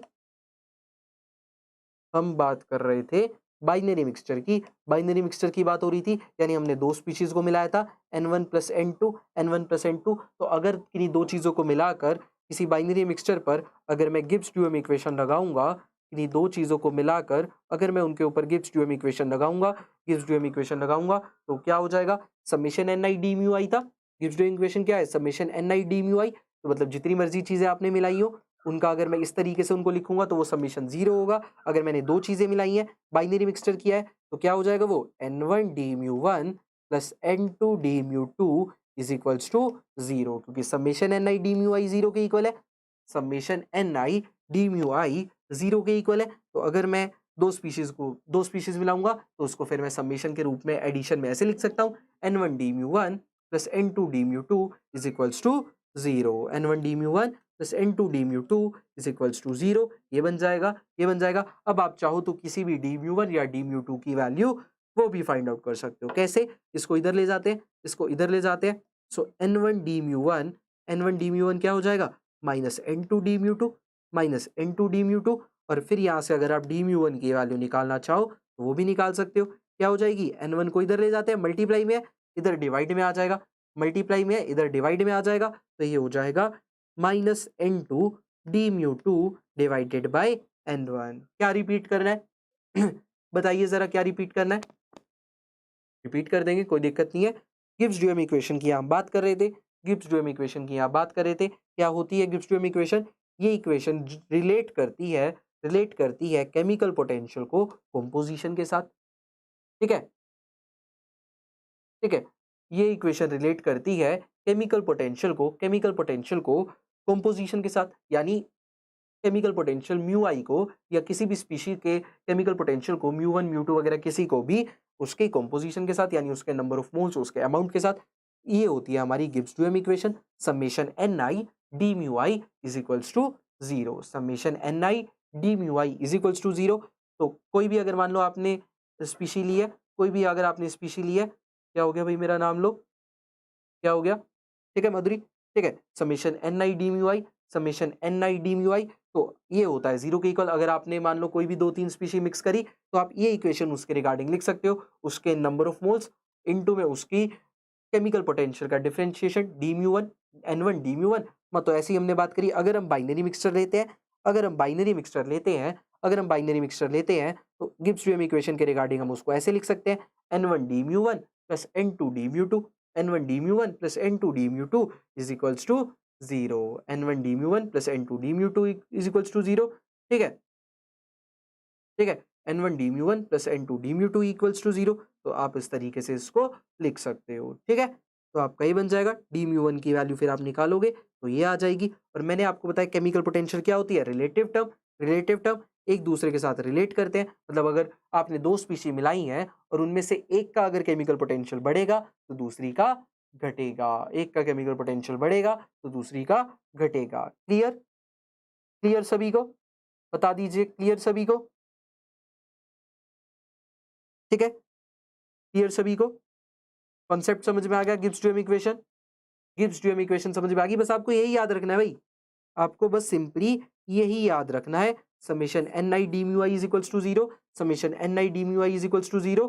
ठीक है, summation N I D mu I is equals to 0, और आप ये इस तरीके से लिख सकते हो। ठीक है, summation N I D mu I is equals to 0 इस तरीके से आ जाएगा। क्लियर है, बहुत बढ़िया बहुत बढ़िया। ऑर्गेनिक मैं नहीं पढ़ाता, ऑर्गेनिक नहीं पढ़ाता मैं। ठीक है, चलो, ठीक है, तो ये आपका क्लियर हो गया। ठीक है, ऐसे ही आपकी वॉल्यूम के साथ भी एक इक्वेशन बन जाती है, वॉल्यूम के साथ भी एक इक्वेशन बन जाती है, summation N I D V I is equals to 0। अगर आपका वॉल्यूम के साथ डिफरेंशिएशन हो, वॉल्यूम रिलेट करता हो, वॉल्यूम रिलेट करता हो, तो ये हो जाता है। ठीक है, mu one increase and mu two decrease out, क्योंकि ये रिलेटिव टर्म है, ये एक तरीके का मैंने आपको बताया, ये एक मोल फ्रैक्शन से रिलेटेड करती है। ठीक है, ठीक है, मोल फ्रैक्शन से रिलेट करती है। एन वन वगैरह, एन वन एन टू उनके नंबर ऑफ मोल्स है Shrikant, N one N two उनके नंबर ऑफ मोल्स है। ठीक है, वो नंबर ऑफ मोल्स हो रहे हैं, नंबर ऑफ मोल्स। ठीक है, उस आपने कोई ए स्पीशी मिलाई, उसके number of moles N one. ठीक है, उसका chemical potential D mu one, और दूसरी स्पीशी मिलाई एन टू, उसका केमिकल पोटेंशियल म्यू टू। ठीक है, ठीक है, क्लियर, क्लियर। ठीक है, तो summation N I D V I is equals to 0, summation N I D V I is equals to 0। Electrochemistry का भी लाइव लेक्चर लो, चल देखेंगे देखेंगे क्या और कर सकते हैं। ठीक है, देखेंगे। ठीक है, और केमिकल पोटेंशियल रिलेटिव टर्म है, ये रिलेटिव टर्म है, रिलेटिव टर्म है, मतलब एक तरीके की मोल फ्रैक्शन की टर्म है, मोल फ्रैक्शन की टर्म है। ठीक है, मोल फ्रैक्शन की टर्म है ये, मोल फ्रैक्शन की टर्म है ये। ठीक है, तो इस वजह से अगर मोल फ्रैक्शन जैसे हम एक स्पीशी का बढ़ाते हैं तो दूसरी का फ्रैक्शन कम हो जाता है, ऐसे ही केमिकल पोटेंशियल अगर आप दो स्पीशी का बाइनरी मिक्सचर बनाओगे तो एक का केमिकल पोटेंशियल, एक का बढ़ेगा दूसरे का घटेगा। ठीक है, ठीक है, क्लियर, क्लियर सभी को। ठीक है, चलिए, तो ये आपका जो आज का हमारा लास्ट टॉपिक था, ये कर लिया हमने, आज का हमारा लास्ट टॉपिक था। ठीक है, एनजे पूछ रहे हो, एनजे तो मैंने आपको बताया था स्टार्टिंग के अंदर, एन आई एनजे के इक्वल मतलब नहीं होना चाहिए, मतलब जो स्पीशी का आप वेरिएशन कांस्टेंट कर रहे हो, जिस स्पीशी को आप डेरिवेटिव ले रहे हो, इधर देखो इधर देखो। ठीक है, एन आई का, एन आई आपने यहाँ डेरिवेटिव किया, वही कांस्टेंट नहीं होना चाहिए, जो डेरिवेटिव है वही कांस्टेंट नहीं होना चाहिए, इसलिए N I not equal to NJ, मतलब यहाँ पर सेम नहीं आनी चाहिए, जो यहाँ पर आपने एन आई लिखा है वही यहाँ पर नहीं होना चाहिए, कि जिसका जिसके रिस्पेक्ट में आप डेरिवेटिव कर रहे हो, जिसको आप वेरी कर रहे हो वही कांस्टेंट हो जाएगा, तो कोई बात ही नहीं है, सेंस ही नहीं है बात की, है ना, कोई सेंस नहीं बात की। ठीक है, क्लियर, चलो, हो गया ये सब, गिब्स थ्योरम समझ में आ गया। ठीक है, चलो, अब हम बात कर लेते हैं, कुछ क्वेश्चंस ले लेते हैं। ठीक है, कुछ क्वेश्चंस ले लेते हैं, क्वेश्चन प्रैक्टिस कर लेते हैं। ठीक है, कुछ क्वेश्चंस मैं आप लोगों के लिए लेकर आया हूं, तो उनको देख लेते हैं। ठीक है, उनको देख लेते हैं, कुछ क्वेश्चंस मैं आप लोग के लिए लेकर आया हूं, उनको देख लेते हैं। चलिए, बताइए, ये है आपके सामने पहला क्वेश्चन, ये है आपके सामने पहला question, for an isolated system the entropy increase और कांस्टेंट रहेगी, डिक्रीज और कांस्टेंट रहेगी, नेवर डिक्रीज नेवर इंक्रीज, क्या रहेगा बताइए। ठीक है,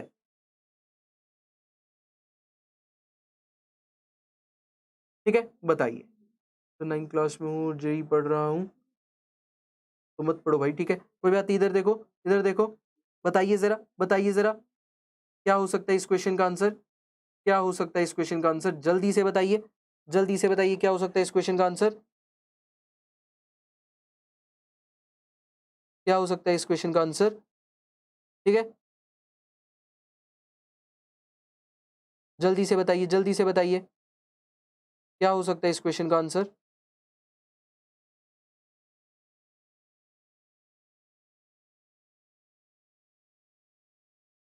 ठीक है, जल्दी से बताइए, क्या हो सकता है इस क्वेश्चन का आंसर? ठीक है, ए कुछ लोग ये कह रहे हैं बहुत बढ़िया, बहुत बढ़िया। यस, तो ये मैंने आपको बता ही रखा है, ये मैंने आपको बता ही रखा है कि डेल्टा एस की वैल्यू आपकी जो होती है system plus surrounding, system plus surrounding, delta S की वैल्यू जो आपकी होती है, डेल्टा एस की वैल्यू जो आपकी होती है वो ग्रेटर देन और इक्वल टू 0 आती है। तो या तो वो इंक्रीज करेगी या 0 रहेगी, कांस्टेंट रहेगी, राइट? या तो इंक्रीज करेगा या 0 रहेगा, कांस्टेंट रहेगा। So A option here will be the answer, A option here will be the answer. सही है, ठीक है, ए ऑप्शन आपका यहाँ सही आंसर हो जाएगा। बहुत बढ़िया, बहुत बढ़िया, वेरी गुड। ठीक है, चलिए नेक्स्ट क्वेश्चन देखते हैं। नेक्स्ट क्वेश्चन, ये एक न्यूमेरिकल है, ये एक न्यूमेरिकल है, बढ़िया न्यूमेरिकल है। इसको मेरे साथ देखो, मेरे साथ देखो, मेरे साथ समझो इसको कैसे करना है। ठीक है, ठीक है, मेरे साथ देखो, मेरे साथ समझो इसको कैसे करना है। ठीक है, बढ़िया न्यूमेरिकल है ये। ठीक है, क्लोज के लिए अलग होगा, हाँ क्लोज के लिए वो 0 हो जाता है। ठीक है, ठीक है, इस क्वेश्चन को देखो, न्यूमेरिकल है, बढ़िया न्यूमेरिकल है, ध्यान से समझो इसको। The Joule-Thomson coefficient of carbon monoxide at 298 Kelvin and this pressure, given that T by V del V by del T at constant P is this, the molar volume is this and the Cp is this. आपको क्या बताना है? आपको क्या बताना है? ठीक है, जूल थॉमसन कोएफिशिएंट की आपको वैल्यू बतानी है। ठीक है, हाँ क्लोज के लिए वो अलग होता है मधुसूदन जी, क्लोज के लिए अलग होता है, बट लेकिन जनरल फॉर्म में हम यहाँ बात करते हैं तो डेल्टा एस जो आपका होता है सिस्टम प्लस सराउंडिंग्स, जो आपका डेल्टा एस यूनिवर्स होता है वो ग्रेटर देन और इक्वल टू 0 होता है। ठीक है, ग्रेटर देन और इक्वल टू 0 होता है, सही है।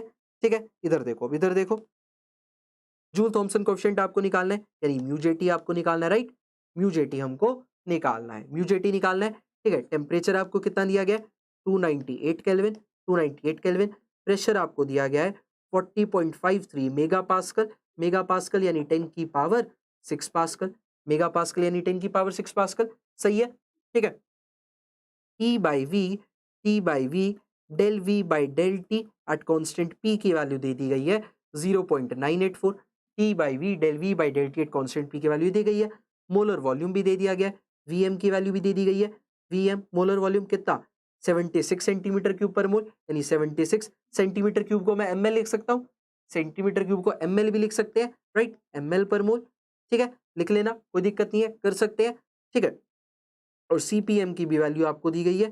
ठीक है, heat capacity at constant pressure पर मोल भी आपको ये भी दे रखा है 37.28, 37.28 जूल पर केल्विन पर मोल। बस हमको क्या निकालना है? Joule Thomson coefficient, Joule Thomson coefficient mu JT, mu JT हमें पता है क्या होता है ये, क्या होता है ये? एक तो ये होता है हमारा del T by del P at constant H के इक्वल, और एक ये हमारा होता है -1 by C P, -1 by C P del H by del P at constant T के equal, -1 by C P del H by del P at constant T के equal. हमें पता है, हमें पता है ये क्या है हमारा del H by del P at constant T, ये मैंने आपको अच्छे से पढ़ा रखा है, ये मैंने आपको अच्छे से पढ़ा रखा है ना?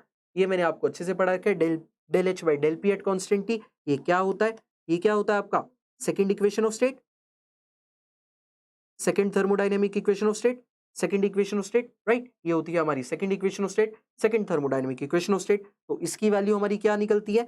इसकी वैल्यू हमारी क्या होती है? तो यहाँ मैं लिख सकता हूँ, यहाँ मैं लिख सकता हूँ म्यू जेटी क्या, -1 by C P, -1 by C P, -1 by C P del H by del P at constant T, del H by del P at constant T. इसकी वैल्यू क्या थी हमारी? इसकी वैल्यू क्या थी हमारी? V minus T V T P.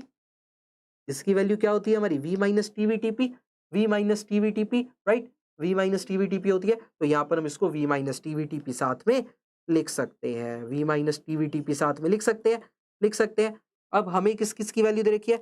हमें तो वैल्यू दे रखी है टी बाई वी की, हमें तो वैल्यू टी बाई वी की दे रखी है, और हमें वी की वैल्यू भी दे रखी है, वी की वैल्यू भी दे रखी है। तो क्या यहाँ से हम अगर इस वॉल्यूम को मैं 0.984 के साथ मल्टीप्लाई कर दूंगा तो टी इंटू में del V by del T at constant V की वैल्यू आ जाएगी, टी इंटू में del V by del T at constant P की वैल्यू आ जाएगी 0.984, इनटू में वॉल्यूम, और वॉल्यूम की वैल्यू भी दे रखी है आपको, मोलर वॉल्यूम की, है ना, मोलर वॉल्यूम की वैल्यू भी दे रखी है आपको 76 ml पर मोल।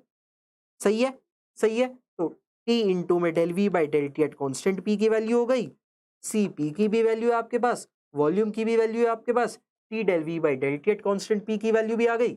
बस कर दो अब तो वैल्यू पुट, वैल्यू पुट करो, काम हो गया, वैल्यू पुट करो, आंसर आ गया, है ना। सीपीएम की वैल्यू भी दे रखी है आपको, हीट कैपेसिटी की वैल्यू भी दे रखी है, heat capacity at constant pressure, heat capacity at constant pressure की वैल्यू भी दे रखी है, वॉल्यूम की वैल्यू भी दे रखी है। उस वॉल्यूम की वैल्यू को एक बार यहाँ पे यूज कर लिया, उस वॉल्यूम की वैल्यू को हमने एक बार यहाँ पे यूज कर लिया, यहाँ पे यूज कर लिया टी इंटू में del V by del T at constant P. बस हो गया अब तो काम, हो गया अब तो काम, रख दो बस। तो म्यू जे टी आपका क्या हो जाएगा, -1 by C P, -1 by C P. C P की वैल्यू क्या है 37.84, 37.28, 37.28 28 जूल पर केल्विन पर मोल, वो लिख दोगे आपका कटकुटा के उसी में आ जाएगा। इसकी वैल्यू क्या है 76 ml, 76 ml, है ना, 76 सेंटीमीटर क्यूब। ठीक है, ठीक है। नहीं तो आप इसको स्टैंडर्ड में लेना चाहो तो वो आप 10 की पावर -3 भी कर सकते हो, 10 की पावर -3 की भी रख के कर सकते हो, वैसे भी देख लेना। नहीं तो ये हो जाएगा 10 और ये हो जाएगा आपका 0.984 इंटू में 76, 10 की पावर -3 चलो बाहर ले लो, 10 की पावर -3 बाहर ले लो, मीटर क्यूब पर मोल हो जाएगा, पर मोल हो जाएगा। ठीक है, और ये भी आपका आ जाएगा, ये भी आपका आ जाएगा। सही है, ठीक है, तो हो जाएगा। उसके बाद इसको सॉल्व कर लेना, आपका म्यू जे टी का आंसर आ जाएगा। इसको सॉल्व कर लेना, सॉल्व कर लेना, आपका म्यू जे टी का आंसर आ जाएगा, म्यू जे टी का आपका आंसर आ जाएगा। ठीक है, माइनस का 0.00326। ठीक है, उसके बाद यूनिट कन्वर्जन वगैरह आपको जरूरत पड़े तो वो देख लेना, इतना खुद कर लेना। ठीक है, इतनी चीजें खुद कर लोगे, इतना खुद कर लेना, खुद ट्राई करना, ट्राई करना, नहीं तो कमेंट सेक्शन में पूछ लेना। ठीक है, कॉन्सेप्ट बता दिया मैंने, तरीका बता दिया, यूनिट कन्वर्जन मैंने आपको कर रखा है, बता रखा है, वो ट्राई करना। अगर यूनिट कन्वर्जन करने की जरूरत पड़े तो करना। ठीक है, क्योंकि ये हमें बताना किसमें म्यूजेटी, केल्विन पर एटमॉस्फेयर में, केल्विन पर एटमॉस्फेयर में। तो आपको इसको जूल को भी लिखना पड़ेगा न्यूटन मीटर में, न्यूटन मीटर में, फिर न्यूटन मीटर को आपको चेंज करना पड़ेगा पास्कल्स वगैरह एटमॉस्फेयर में, सब कुछ आपको करना पड़ेगा। तो यूनिट कन्वर्जन का एक बार खेल खुद देखना, खुद देखना। ठीक है, कॉन्सेप्ट मैंने बता दिया, ट्राई आपको करना है। ठीक है, 10 की पावर -3 क्यों किया, क्योंकि मैंने सेंटीमीटर क्यूब्स को मीटर क्यूब में ले जा रहा था। ठीक है, सेंटीमीटर को मीटर क्यूब में ले जा रहा था। ठीक है, उसके लिए भी आपका यूनिट कन्वर्जन ये नहीं होगा, 10 के पावर -3 नहीं होगा आई थिंक। ठीक है, तो सेंटीमीटर क्यूब को मीटर क्यूब में ले जा सकते हैं, वो देख लेना, ले जाना, जो भी इसका फैक्टर लगाना हो वो लगा लेना। ठीक है, 1 सेंटीमीटर में 10 की पावर -2 मीटर होते हैं, 2 मीटर होते हैं। सो 1 सेंटीमीटर क्यूब करूंगा 10 की पावर -6 आएगा। ठीक है, 10 की पावर -6 आएगा, 6 आएगा, 6 लगा लेना, 6 लगा लेना। ठीक है, और उसको देख लेना। ठीक है, कैलकुलेशन करना आपका काम है, यूनिट कन्वर्जन खुद ट्राई करना, खुद ट्राई करना। मेरा काम था बस कॉन्सेप्ट बताना, क्वेश्चन बताना। तो इस तरीके से क्वेश्चन बन सकता है, इस तरीके का क्वेश्चन बन सकता है, पेपर के अंदर पूछा जा सकता है। ठीक है, कर लोगे। और न्यूमेरिकल्स आईआईटी एग्जाम के अंदर बहुत अच्छे आते हैं, है ना, इवन डीयूबीएचयू के अंदर भी बहुत अच्छे आते हैं, गेट के अंदर भी अच्छे न्यूमेरिकल्स आते हैं, और सीएसआर के अंदर भी रहता ही है। ठीक है, ऑप्शंस होते हैं सीएसआर के अंदर। ठीक है, तो इनको प्रैक्टिस आप अच्छे से करिए। ठीक है, चलो नेक्स्ट क्वेश्चन देखते हैं। नेक्स्ट क्वेश्चन ये भी न्यूमेरिकल है, ये भी न्यूमेरिकल है, ये आप बता सकते हो, ये आप बता सकते हो। ठीक है, ट्राई करो इस क्वेश्चन को, ट्राई करो इस क्वेश्चन को। The molar residual entropy, the molar residual entropy of a crystal in which the molecules can adopt 6 orientations of equal energy at 0 Kelvin। Molar residual entropy बतानी है, मोलर रेजिडुअल एंट्रोपी बतानी है, यानी S की value आपको बतानी है। जब मॉलिक्यूल्स क्या कर सकता है, in which the molecules can adopt 6 orientations, 6 orientations रख सकता है, 6 ओरिएंटेशंस रख सकता है। तो डब्ल्यू की वैल्यू निकालिए, डब्ल्यू की वैल्यू निकालिए। मॉलिक्यूल आपकी 6 ओरिएंटेशंस रख सकता है, 6 तरीके से आपका मॉलिक्यूल अरेंज हो सकता है, अरेंज हो सकता है सॉलिड के अंदर 0 केल्विन पर। तो जरा मुझे बताइए एस की वैल्यू क्या होगी। फॉर्मूला हमें पता है, एस इज इक्वल्स टू में के बी एल एन डब्ल्यू। ये मैंने कल ही कराया था, कल ही कराया था एक एग्जाम्पल, 2 ओरिएंटेशन वाला, 2 ओरिएंटेशन वाला। अब आप ये बताइए, अब आप ये बताइए, के एल एन सिक्स, के एल एन सिक्स आया लो का जवाब। सोच लो, दिमाग लगा लो, कल का लेक्चर जिसने मेरा अच्छे से पढ़ा है वो सही बता देगा। कैलकुलेशन मत बताओ, कैलकुलेशन में आंसर मुझे नहीं चाहिए, बस यही वेरिएबल बता दो क्या आएंगे, के एल एन सिक्स आएगा, क्या आएगा वही बता दो। सोल्व तो आप कर ही लोगे, आर की वैल्यू पुट कर लोगे, एल एन सिक्स भी निकाल लोगे, सब कुछ कर लोगे। ठीक है, के की वैल्यू भी आपको पता होगी, बोल्ट्जमैन कांस्टेंट 1.38 इंटू 10 की पावर माइनस वो होता है 23 होता है। ठीक है, सब आप कर लोगे, मुझे एक्सप्रेशन बताओ क्या आएगा।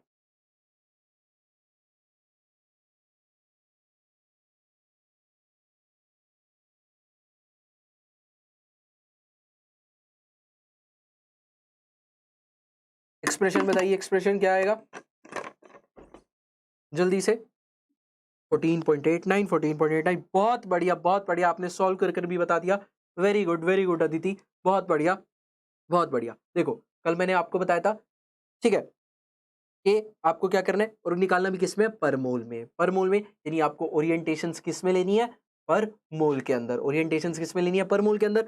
मॉलिक्यूल 6 ओरिएंटेशन रख सकता है। अगर मैं 1 मोल मॉलिक्यूल लूंगा, अगर मैं 1 मोल ऑफ मॉलिक्यूल्स लूंगा, 1 मोल ऑफ मॉलिक्यूल्स अगर लूंगा, एक मॉलिक्यूल 6 ओरिएंटेशन रख सकता है, एक मॉलिक्यूल 6 ओरिएंटेशन रख सकता है। अगर मैं एक मोल मोल ले लूंगा मॉलिक्यूल्स के, एक मोल ले लूंगा यानी एन नंबर ऑफ मॉलिक्यूल्स ले लूंगा, एन नंबर ऑफ मॉलिक्यूल्स ले लूंगा, तो टोटल ओरिएंटेशंस क्या हो जाएंगी, 6 की पावर एन, राइट। 6 की पावर एन। एक मॉलिक्यूल 6 तरीके से अरेंज हो सकता है, एक मॉलिक्यूल 6 तरीके से अरेंज हो सकता है। तो अगर आप एन नंबर ऑफ मॉलिक्यूल्स ले लोगे तो किस तरीके से अरेंज हो जाएंगे, 6 की पावर एन, 6 की power N, right.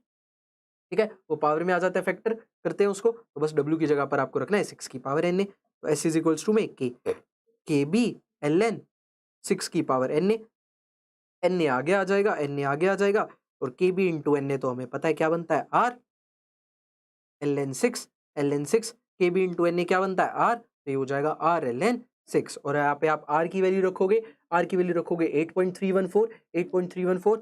L N six की वैल्यू निकालोगे, कैलकुलेट करोगे तो ये 14.89 के अराउंड आएगा। सही है, बिल्कुल सही, बिल्कुल सही, बहुत बढ़िया। बहुत बढ़िया, बहुत बढ़िया। ठीक है, आगे चलें, आगे चलें नेक्स्ट क्वेश्चन पर। आगे चलते हैं, आगे चलते हैं। इधर देखो, इधर देखो, ये बताओ, ये देखो, ये भी बढ़िया सवाल है, ये बढ़िया सवाल है। तो उस पे है ये इरिवर्सिबल ट्रांजिशन, हमने करा था इरिवर्सिबल ट्रांजिशन। उस पे है calculate the entropy change at 373 kelvin for the transformation this H2O liquid this pressure to H2O gas this pressure. हम जा रहे हैं, हम जा रहे हैं H2O लिक्विड से, H2O लिक्विड से H2O वेपर्स में, H2O गैस में, गैस में टेम्परेचर कांस्टेंट है ट्रांसफॉर्मेशन, और ट्रांसफॉर्मेशन के दौरान हमें वैसे ही पता है टेम्परेचर कांस्टेंट रहता है ना। फेज ट्रांजिशन के दौरान, फेज ट्रांजिशन के दौरान टेम्परेचर हमें पता है वैसे ही कांस्टेंट रहता है, राइट। तो टेम्परेचर आपका कितना, 373 केल्विन, 373 केल्विन, राइट। ठीक है, और प्रेशर हम कहां से कहां जा रहे हैं, 1.01325 बार से 0.101325 बार।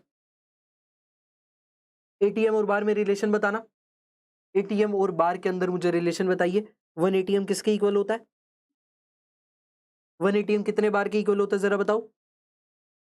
1 एटीएम कितने बार के इक्वल होता है, जरा बताइए। पढ़ाया था, पहले ही लेक्चर में पढ़ाया था, पहले ही लेक्चर के अंदर मैंने यूनिट कन्वर्जन पढ़ाया था, तो वहां मैंने बताया था एटमॉस्फेयर और बार में रिलेशन। जल्दी से बताओ मुझे, जल्दी से बताओ, एटीएम और बार के अंदर रिलेशन क्या होता है, एटीएम और बार के अंदर क्या रिलेशन होता है, 760। अच्छा, मैं एटीएम और बार में पूछ रहा हूं, मैं मिलीमीटर मरकरी और एटीएम में नहीं पूछ रहा। 1 ATM is equal to 760 mm of Hg होता है। मैंने एटीएम और बार के अंदर रिलेशन पूछा है, मैंने एटीएम और बार के अंदर रिलेशन पूछा है। याद करो मेरा पहला लेक्चर, याद करो मेरा पहला लेक्चर। अरे कोई तो बता दो, कोई तो बता दो, पहले लेक्चर की बात है, 3 हफ्ते पहले चालू किया था। 0.987 एटीएम 1 बार के इक्वल होता है। सो 1 एटीएम आपका, 1 एटीएम आपका 1.01325 बार के इक्वल होता है। यानी ये 1.01325 बार आपका 1 एटीएम है, तो ये हो जाएगा आपका 0.1 एटीएम। बार में कैलकुलेट करते, बार में एल एन की वैल्यूज रखते, बहुत डिफिकल्ट पड़ता। एटीएम में रखकर चलो, एटीएम में रखकर चलो, आसान रहेगा थोड़ा मामला, आसान रहेगा थोड़ा मामला। ठीक है, तो देखो अब यहाँ पे क्या हो रहा है, आपकी इस ट्रांजिशन के दौरान, आपकी इस ट्रांजिशन के दौरान, ठीक है, रिवर्सिबल ट्रांजिशन नहीं है, रिवर्सिबल ट्रांजिशन नहीं है। आपकी इस ट्रांजिशन के दौरान आपका फेस भी चेंज हो रहा है, लिक्विड से गैस, लिक्विड से गैस आपका फेस भी चेंज हो रहा है, और प्रेशर भी चेंज हो रहा है। तो इरिवर्सिबल ट्रांसफॉर्मेशन है, वेरिएबल भी चेंज हो रहे हैं और फेस भी चेंज हो रहा है, तो इसको रिवर्सिबल स्टेप्स के अंदर तोड़ेंगे, रिवर्सिबल स्टेप्स के अंदर तोड़ेंगे और फिर करेंगे। टेम्परेचर है 373 केल्विन यानी 100 डिग्री सेल्सियस, और मुझे पता है अगर मेरा वाटर लिक्विड, अगर मेरा वाटर लिक्विड 100 डिग्री सेल्सियस पे होगा, 1 एटीएम प्रेशर पर होगा, तो वो सबसे पहले क्या करेगा, वेपर्स में जाएगा, है ना, क्योंकि लिक्विड वाटर बॉयल कब होता है, लिक्विड वाटर बॉयल किस कंडीशन पर होता है, 1 atm at the 100 degree Celsius पर। वी ऑल नो दैट कि 1 atm एंड 100 डिग्री सेल्सियस पर वाटर हमारा बॉयल होता है, 1 atm एंड 100 डिग्री सेल्सियस पर। तो सबसे पहला स्टेप यहाँ पर रिवर्सिबल अगर हम करेंगे तो वहां पर होगा हमारा phase transition. Phase transition, H2O liquid से हम H2O गैस में जाएंगे, H2O लिक्विड से हम H2O गैस के अंदर जाएंगे, प्रेशर रहेगा कांस्टेंट, प्रेशर रहेगा कांस्टेंट। तो डेल्टा S1 हमारा क्या होगा, डेल्टा S1 क्या होगा, डेल्टा H वेपराइजेशन भी दे रखा है, डेल्टा H वेपराइजेशन भी दे रखा है, तो डेल्टा S1 आपका क्या हो जाएगा, डेल्टा S1 हो जाएगा आपका delta H vaporization divided by T, delta H vaporization divided by T। तो ये आपका आ जाएगा 40.668 किलो जूल पर मोल, 40.668। तो ये आपका जूल्स में रख लो, इसको जूल्स में रख लो, तो ये हो जाएगा 40668, 40668 डिवाइडेड बाय क्या हो जाएगा 373, 373। ये आपका निकल आएगा, ये था जूल पर केल्विन पर मोल, जूल पर केल्विन पर मोल, ये आपका केल्विन, केल्विन, ठीक है, ठीक है, ये आपका केल्विन, ये आपका है किलो जूल पर मोल में, जूल पर मोल में, केल्विन नहीं है, केल्विन नहीं है, जूल पर मोल में, ये आपका केल्विन में, ठीक है, तो आपका जूल पर केल्विन पर मोल में आ जाएगा, सही है। उसके बाद क्या होगा, अब आप आ गए H2O गैस पर, H2O गैस पर 1 atm। अब आपका प्रेशर चेंज करा लो, अब आप प्रेशर चेंज करा लो सेकंड स्टेप के अंदर, सेकंड स्टेप के अंदर प्रेशर चेंज कर लो, प्रेशर चेंज करोगे किस में आ जाएगा, H2O वेपर्स में, प्रेशर चेंज करोगे किस में आ जाओगे, H2O गैस में तो हो ही हो, प्रेशर चेंज करोगे 0.1 atm, 1 atm से 0.1 atm। अब आपका वो डेल्टा S2 क्या निकलेगा, NCPL। देखो टेम्परेचर तो कांस्टेंट है, टेम्परेचर कांस्टेंट है, प्रेशर चेंज हो रहा है, प्रेशर चेंज हो रहा है, तो फॉर्मूला क्या होता था हमारा, NCPLN T2/T1, NCPLN T2/T1 plus NRLN P1/P2, NCPLN T2/T1 plus में NRLN P1/P2, P1/P2। Temperature constant है तो ये टर्म जीरो हो जाएगी, ये टर्म जीरो हो जाएगी, सिर्फ ये टर्म सॉल्व होगी, ये टर्म सॉल्व होगी। तो डेल्टा S2 की वैल्यू क्या, NRLN P1/P2, P1/P2 पर मोल की बात हो रही है, पर मोल निकलेगा, पर मोल मामला निकलेगा, पर मोल का मामला निकलेगा तो नंबर ऑफ मोल्स को 1 मोल ले लेते हैं, 1 मोल ले लेते हैं। तो डेल्टा S2 की वैल्यू क्या हो जाएगी, R की value 8.314 and ln P1/P2, P1 की वैल्यू क्या 1 atm, P2 की वैल्यू क्या 0.1। इसको सॉल्व कर लेना, इसको सॉल्व कर लेना, इनको सॉल्व करोगे, इनको सॉल्व करोगे तो ये आपका आएगा, ये आपका आ जाएगा 19.14 जूल पर केल्विन पर मोल, और ये आपका ऊपर आ जाएगा, ये आपका आ जाएगा, ये आपका आ जाएगा 109.03 जूल पर केल्विन पर मोल। आपको नेट एंट्रोपी बतानी है, नेट एंट्रोपी बतानी होगी तो डेल्टा एस हो जाएगा आपका delta S1 plus delta S2। इस तरीके के न्यूमेरिकल पूछे जा सकते हैं गेट के एग्जाम में भी, जैम के एग्जाम में भी, DU में भी, BHU में भी, और CSIR के अंदर ऑप्शंस देकर पूछ लेगा, CSIR के अंदर ऑप्शंस देकर पूछ लेगा। तो इस तरीके के न्यूमेरिकल्स पेपर के अंदर आ सकते हैं, पूछे जा सकते हैं, इंपॉर्टेंट है, ठीक है। क्वेश्चंस आपको मजा आ रहा है, समझ में आ रहे हैं, लाइक शेयर कर दीजिए वीडियो को जल्दी से, चैनल पर पहली बार आए हैं सब्सक्राइब कर दो यार, है ना, ठीक है। तो कुछ MCQs भी लेकर आया हूं मैं, MSQ भी लेकर आया हूं मैं, ठीक है, वो भी करेंगे डिस्कस, कोई दिक्कत नहीं है, आपको भी मैं पूरा मौका दूंगा जवाब देने का, नो प्रॉब्लम, कोई दिक्कत नहीं है। चलो ठीक है, अगला क्वेश्चन आप लोगों के लिए ही है, बताइए बताइए, ये बताइए, ठीक है, बताइए, consider the following reaction, sign of delta H, delta S and delta G for the above reaction will be. बताओ delta H, delta S and delta G का, डेल्टा G के लिए अबव रिएक्शन के लिए डेल्टा H, डेल्टा S और delta G का sign बताओ, positive negative क्या होगा, क्या होगा, क्या लगता है आपको, जल्दी से बताइए, जल्दी से बताइए अब, फटाफट फटाफट क्विक, जल्दी से बताइए, delta H, delta S, delta G का साइन क्या होगा इस रिएक्शन के लिए। सी आया है जवाब, ध्यान से देख लेना, ध्यान से देख लेना, ध्यान से अपना दिमाग लगाकर आंसर लगाना, ध्यान से अपना दिमाग लगाकर आंसर लगाना। रिएक्शन क्या हो रही है, रिएक्शन क्या हो रही है, बेंजीन है, C6H6 liquid, C6H6 liquid benzene burn हो रहा है, बर्न हो रहा है, CO2 और H2 में जा रहा है, बर्न हो रहा है, यानी रिएक्शन कौन सी है, कंबशन रिएक्शन, रिएक्शन कौन सी है, कंबशन रिएक्शन। तो कंबशन रिएक्शन है। चलो थोड़ा हिंट और मैंने दे दिया, थोड़ा हिंट और मैंने दे दिया, अब बताओ, थोड़ा हिंट और मैंने दे दिया, अब बताइए, डी आया है जवाब, सी आया है, ए आया है, बचा बी, बी भी बता दो कोई भाई, फिर अब तो बी भी बता दो, बी भी बता दो भाई, बी भी बता दो फिर,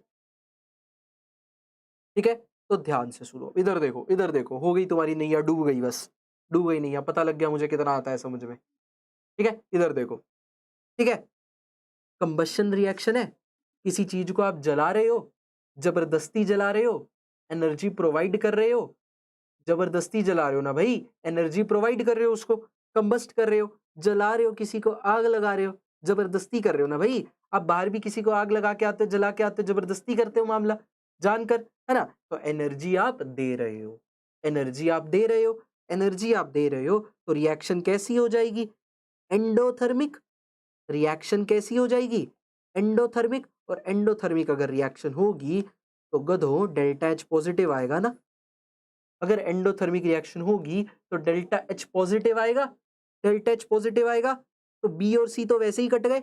सबसे पहला जवाब सी आया था, सबसे पहला जवाब सी आया था, बी और सी तो वैसे ही कट गए, डेल्टा एच का साइन नेगेटिव तो आएगा ही नहीं, पॉजिटिव आएगा। कट गए बी और सी तो, कट गए बी और सी तो। डेल्टा एस की बात कर लेते हैं, डेल्टा एस की बात कर लेते हैं, आ जाओ।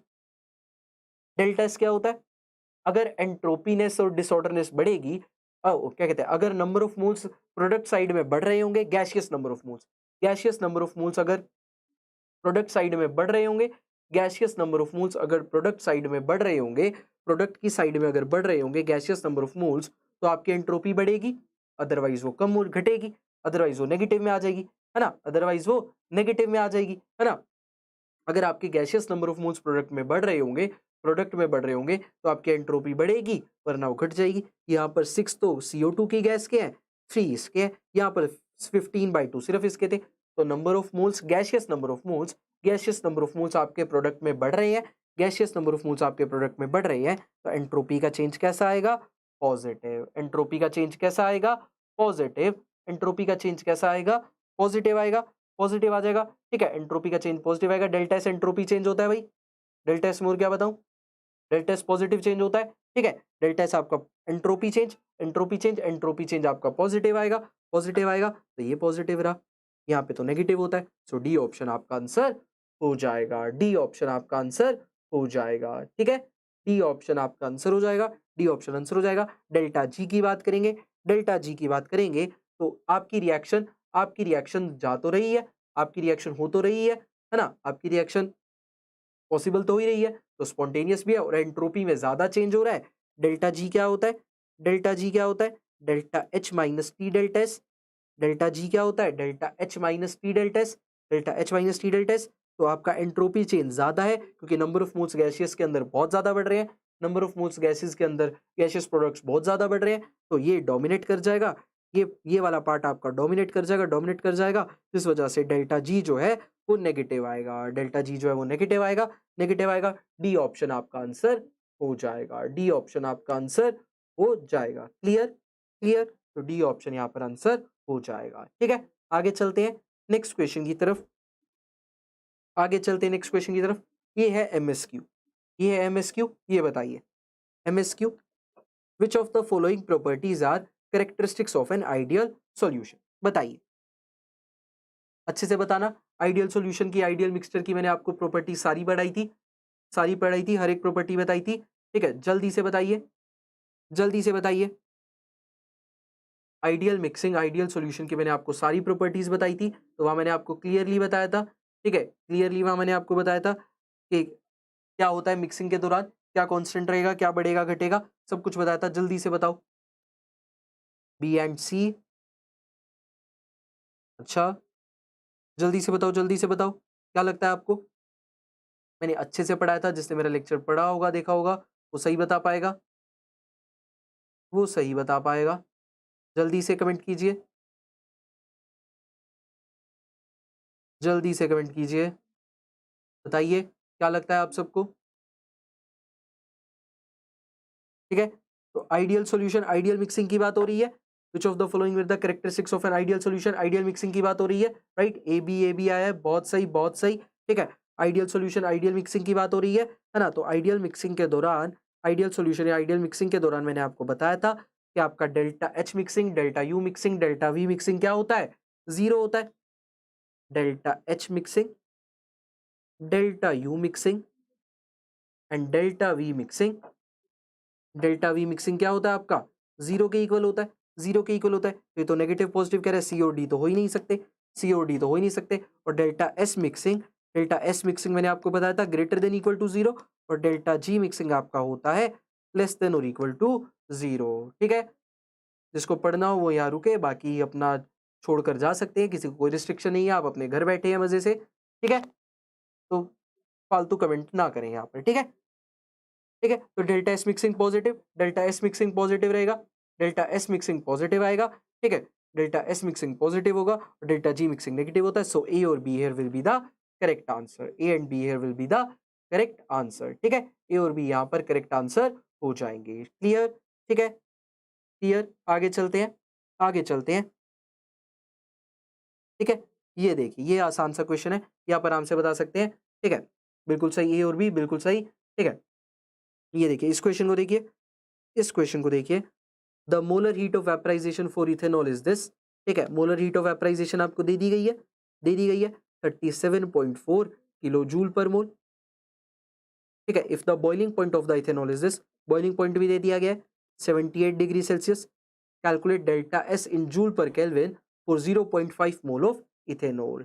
डेल्टा एस आपको निकालना है जूल पर केल्विन के अंदर, जूल पर केल्विन के अंदर 0.5 मोल के लिए, 0.5 मोल्स के लिए, 0.5 मोल्स के लिए। बताइए क्या लगता है आंसर? करिए, करिए। ठीक है, डेल्टा एस आपको निकालना है, एंट्रोपी चेंज आपको निकालना है, एंट्रोपी चेंज आपको निकालना है। एंथैल्पी ऑफ वेपराइजेशन भी दे दिया गया है, बॉइलिंग पॉइंट भी दे दिया गया है। फेज ट्रांजिशन हो रही है, वेपराइजेशन, लिक्विड से वेपर जा रहे हैं, फेज ट्रांजिशन हो रही है, लिक्विड से वेपर जा रहे हैं। जल्दी से बताइए मुझे क्या लगता है आपको आंसर? लिक्विड से वेपर, फेज ट्रांजिशन, सी आया है जवाब, सी आया है। ध्यान से देखिए, आपको क्या दे रखा है? आपको delta H vaporization kilo joule में दे रखी है, delta H vaporization kilo joule में दे रखी है, और आपको एंट्रोपी चेंज किस में बताना है? जूल पर केल्विन में। आपको एंट्रोपी चेंज किस में बताना है? जूल पर केल्विन में। यही गलती नहीं कर कर आनी, पेपर के अंदर हमसे यही गलती होती है, जो कि हमें नहीं कर कर आनी। अब बताइए क्या है आंसर? यही गलती पेपर के अंदर होती है, हम यूनिट्स का ध्यान नहीं देते। और फिजिकल केमिस्ट्री में पेपर के अंदर वो क्वेश्चन सिंपल फॉर्मूले पर ही पूछता है और यूनिट कन्वर्जन्स पर ही वो ध्यान देता है, यूनिट से ही वो खेलता है। तो अगर आपकी यूनिट गलत हो जाती है तो आपका मामला गलत हो जाएगा, है ना? तो यूनिट कन्वर्जन आपको सही से करना है। जल्दी से बताओ क्या लगता है आंसर? जल्दी से बताओ क्या लगता है आपको आंसर? यूनिट कन्वर्जन सही रखिए। ठीक है, सर सिंपल यार, 0.5 मोल्स के लिए निकालना है। डेल्टा एस का क्या होता है फॉर्मूला? क्या होता है फॉर्मूला? एन इंटू में delta H vaporization divided by T, right? क्योंकि आपका वहां पर हम मोल्स नहीं कंसीडर कर रहे थे, हम पर मोल के लिए बात कर रहे थे, लेकिन यहाँ पर उसने बोल दिया 0.5 मोल के लिए निकालना है, तो नंबर ऑफ मोल्स को साथ में ले लेंगे, नंबर ऑफ मोल्स को साथ में ले लेंगे, राइट? तो 0.5, लेकिन डेल्टा एच आपको निकालना किसमें? जूल पर केल्विन में। तो डेल्टा एच वेपराइजेशन को भी आप जूल पर केल्विन में लिखेंगे, जूल में लिखेंगे, जूल में लिखेंगे। और ये जूल में क्या हो जाएगा? 10 की पावर 3 से मल्टीप्लाई कर दो। जूल में क्या हो जाएगा? 10 की पावर 3 से मल्टीप्लाई कर दो, ये हो जाएगा 37400 जूल पर मोल, 37400 जूल पर मोल, राइट?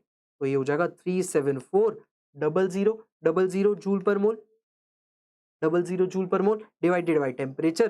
टेम्परेचर 78 डिग्री सेल्सियस है, तो टेम्परेचर को अगर केल्विन में करोगे 351 केल्विन आ जाएगा, 351 आ जाएगा। रख देना, ए ऑप्शन आंसर आ जाएगा, ए ऑप्शन आंसर आ जाएगा। सॉल्व करोगे, सॉल्व करोगे, ए ऑप्शन आपका आंसर आ जाएगा। ठीक है, ए ऑप्शन आपका आंसर आ जाएगा। सही है, ठीक है, ए ऑप्शन आपका आंसर हो जाएगा। क्लियर? ठीक है, आगे चलते हैं नेक्स्ट क्वेश्चन पर, नेक्स्ट क्वेश्चन पर चलते हैं, नेक्स्ट क्वेश्चन पर चलते हैं। ये देखो, बढ़िया सवाल है, ये भी अच्छा सवाल है, ये भी अच्छा सवाल है। The change in entropy when 1 mole of an ideal gas is compressed to 1/4 of its initial volume and simultaneously heated to twice its initial temperature। आपको चेंज इन एंट्रोपी निकालना है, डेल्टा एस निकालना है, चेंज इन एंट्रोपी निकालना है, delta S निकालना है। जब आप 1 मोल आइडियल गैस को 1 मोल ऑफ आइडियल गैस को 1 मोल ऑफ आइडियल गैस को कंप्रेस कर रहे हो, कहाँ तक? 1/4 ऑफ इनिशियल वॉल्यूम। जितना भी उसका पहले वॉल्यूम था उसको कंप्रेस कर दिया उसके 1/4 तक, जितना भी उसका इनिशियल वॉल्यूम था उसको उसके कंप्रेस कर दिया 1/4 तक। यानी अगर V1 V था तो आपने उसको कंप्रेस कर कर क्या कर दिया? V/4 कर दिया, आपने उसको कंप्रेस करके क्या कर दिया? V/4 कर दिया, उसको 1/4 तक कंप्रेस कर दिया एंड साइमल्टेनियसली उसको हीट कर दिया twice of its initial temperature के, उसके इनिशियल टेम्परेचर के ट्वाइस पे हीट कर दिया, ट्वाइस पे हीट कर दिया, यानी अगर T1 T था तो आपने उसका टेम्परेचर हीट कर 2T कर दिया, आपने उसका टेम्परेचर हीट कर 2T कर दिया। V1 की भी वैल्यूज आ गई हमारे पास और T1 V1 V2 की भी आ गई, T1 T2 की भी आ गई। डेल्टा एस निकालना है, निकाल दो, डेल्टा एस निकालना है, निकाल दो। टेम्परेचर वॉल्यूम के रिस्पेक्ट में क्या फॉर्मूला होता है डेल्टा एस का, क्या फॉर्मूला होता है, variable change reversible process, formula होता है हमारा NCVLN T2/T1, NCVLN T2/T1 plus में NRLN V2/V1। रख दो बस अब वैल्यूज, रख दो वैल्यूज। एक मोल के लिए निकालना है, एक मोल के लिए निकालना है। बहुत बढ़िया, बी आंसर आ चुका है, बहुत बढ़िया, बहुत बढ़िया, वेरी गुड दिलीप कुमार, बहुत बढ़िया। ठीक है, तो डेल्टा एस की वैल्यू क्या हो जाएगी, 1 मोल। CV को एज इट इज रखते हैं, सब जगह एज इट इज है, LN T2/T1 यानी 2T/T प्लस में 1R LN V2 की वैल्यू क्या है, V/4 यहाँ ये V से V कट जाएगा, T से T कट जाएगा। खत्म कहानी, खत्म कहानी। अब आप आगे कर सकते हैं सोल्व खुद, आगे कर सकते हैं CVLN2 प्लस में RLN 1/4। ये क्या बन जाएगा आपका, क्या बन जाएगा डेल्टा एस, डेल्टा एस आपका बन जाएगा CVLN2 प्लस में RLN 1/4, RLN 1/4 यही बनेगा, यही बनेगा।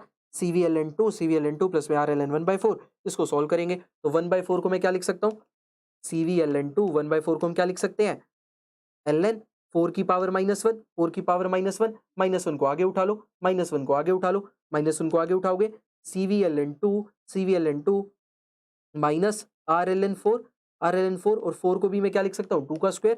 4 को हम क्या लिख सकते हैं, इस 4 को हम क्या लिख सकते हैं, 2 का स्क्वायर। इस 4 को हम लिख सकते हैं 2 का स्क्वायर, 2 का स्क्वायर, तो ये हो जाएगा CVLN2 और 2 को भी आगे उठा लो, फिर इस 2 को भी आगे उठा लो, 2 को भी आगे उठा लो, तो क्या हो जाएगा -2R LN2। अब LN2 कॉमन हो जाएगा, LN2 कॉमन ले सकते हैं, कॉमन ले सकते हैं, LN2 कॉमन ले लिया, ये हो जाएगा CV-2R। तो हमारा आंसर क्या आ जाएगा, CV-2R LN2, CV-2R LN2। B option here will be the correct answer, B option here will be the correct answer। सही है, कर लेंगे, कर लेंगे, B ऑप्शन आपका करेक्ट आंसर हो जाएगा। सही है, ठीक है, B ऑप्शन आपका इस तरीके से करेक्ट आंसर हो जाएगा। ठीक है, नेक्स्ट क्वेश्चन पर चलते हैं, नेक्स्ट क्वेश्चन पर चलते हैं।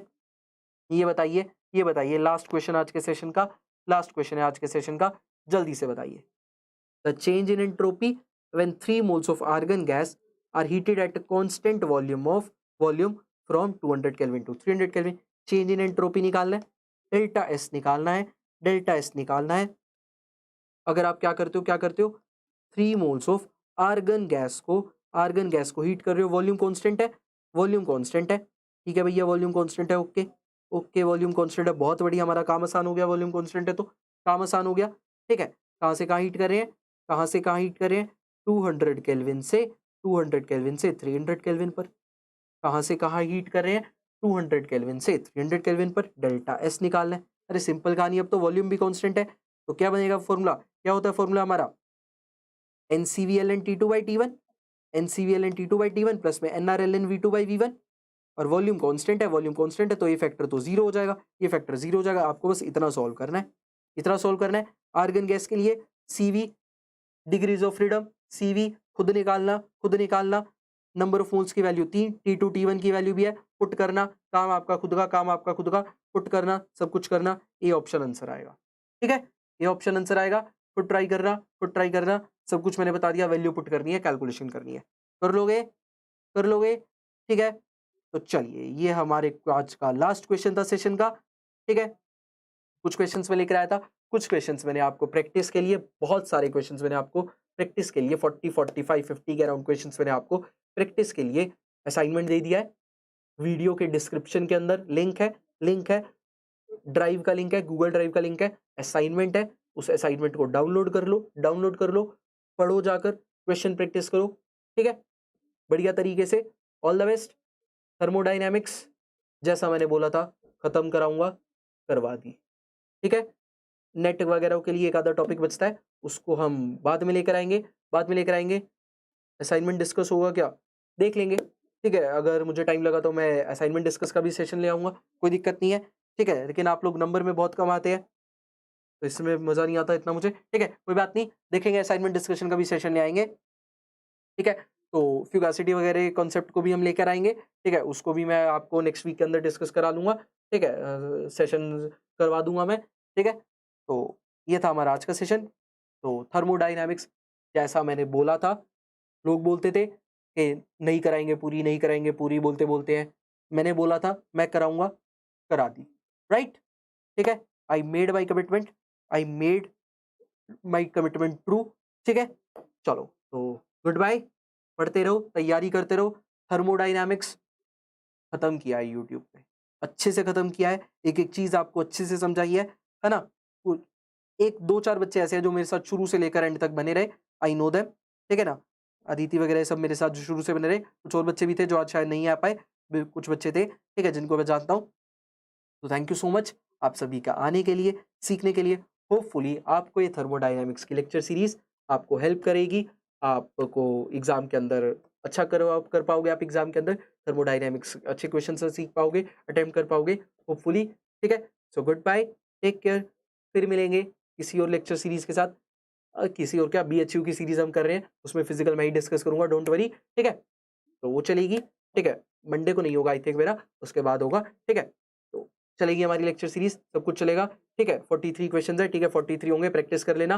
कुछ के आंसर्स मैंने उसमें दिए हैं ऑलरेडी, कुछ के आंसर्स नहीं होंगे उसमें, तो नहीं होंगे आंसर्स, वो खुद ट्राई कीजिए। जिनके आंसर्स आपको मिल रहे हैं, तो उनको ट्राई कीजिए, क्या आपका भी वही आंसर आ रहा है जो वहाँ पर है? करेक्ट आंसर आ रहा है कि नहीं आ रहा? ठीक है? करना ट्राई, करना अच्छे से, पढ़ना, करेंगे हम और आगे, ठीक है? देखूँगा मैं किसी और लेक्चर सीरीज़, काइनेटिक्स या फिर इलेक्ट्रोकेमिस्ट्री क्या शुरू करते हैं, थर्मोकेमिस्ट्री भी देखूँगा, ठीक है? करेंगे कुछ और शुरू, तो चलिए गुड बाय, ठीक है? नेक्स्ट लाइव मंडे को 2 बजे बीएचयू का पेपर डिस्कशन 2019 का स्टार्ट होगा। मोस्ट प्रोबेबली इनऑर्गेनिक का पार्ट स्टार्ट करेंगे हम सबसे पहले, ठीक है? मोस्ट प्रोबेबली जहाँ तक, लेकिन वो भी डिसाइडेड नहीं है कौन-सा पार्ट होगा। मोस्ट प्रोबेबली इनऑर्गेनिक का पार्ट स्टार्ट होगा, ठीक है? सो मंडे को 2 पीएम 2 पीएम पर शेड्यूल हो चुका है, ठीक है? हाँ, नेट के प्रीवियस ईयर वगैरह सब ले आएँगे, कोई दिक्कत नहीं है, सब ले आएँगे, ठीक है? चलिए, so good bye, take care, this is all from my side from today. Finally, we ended this thermodynamics lecture series. Right, guys? Goodbye. Sayam Sikka, MSc Chemistry from IIT Roorkee, CSR JRF Gate qualified right now from IFS. Goodbye, guys. Thank you so much. आप सभी का जुड़ने के लिए, मेरे साथ thermodynamics सीखने के लिए, इतना सपोर्ट करने के लिए, अच्छे से पढ़ने के लिए, समझने के लिए, रोज शाम को जुड़ने के लिए धन्यवाद। Good bye.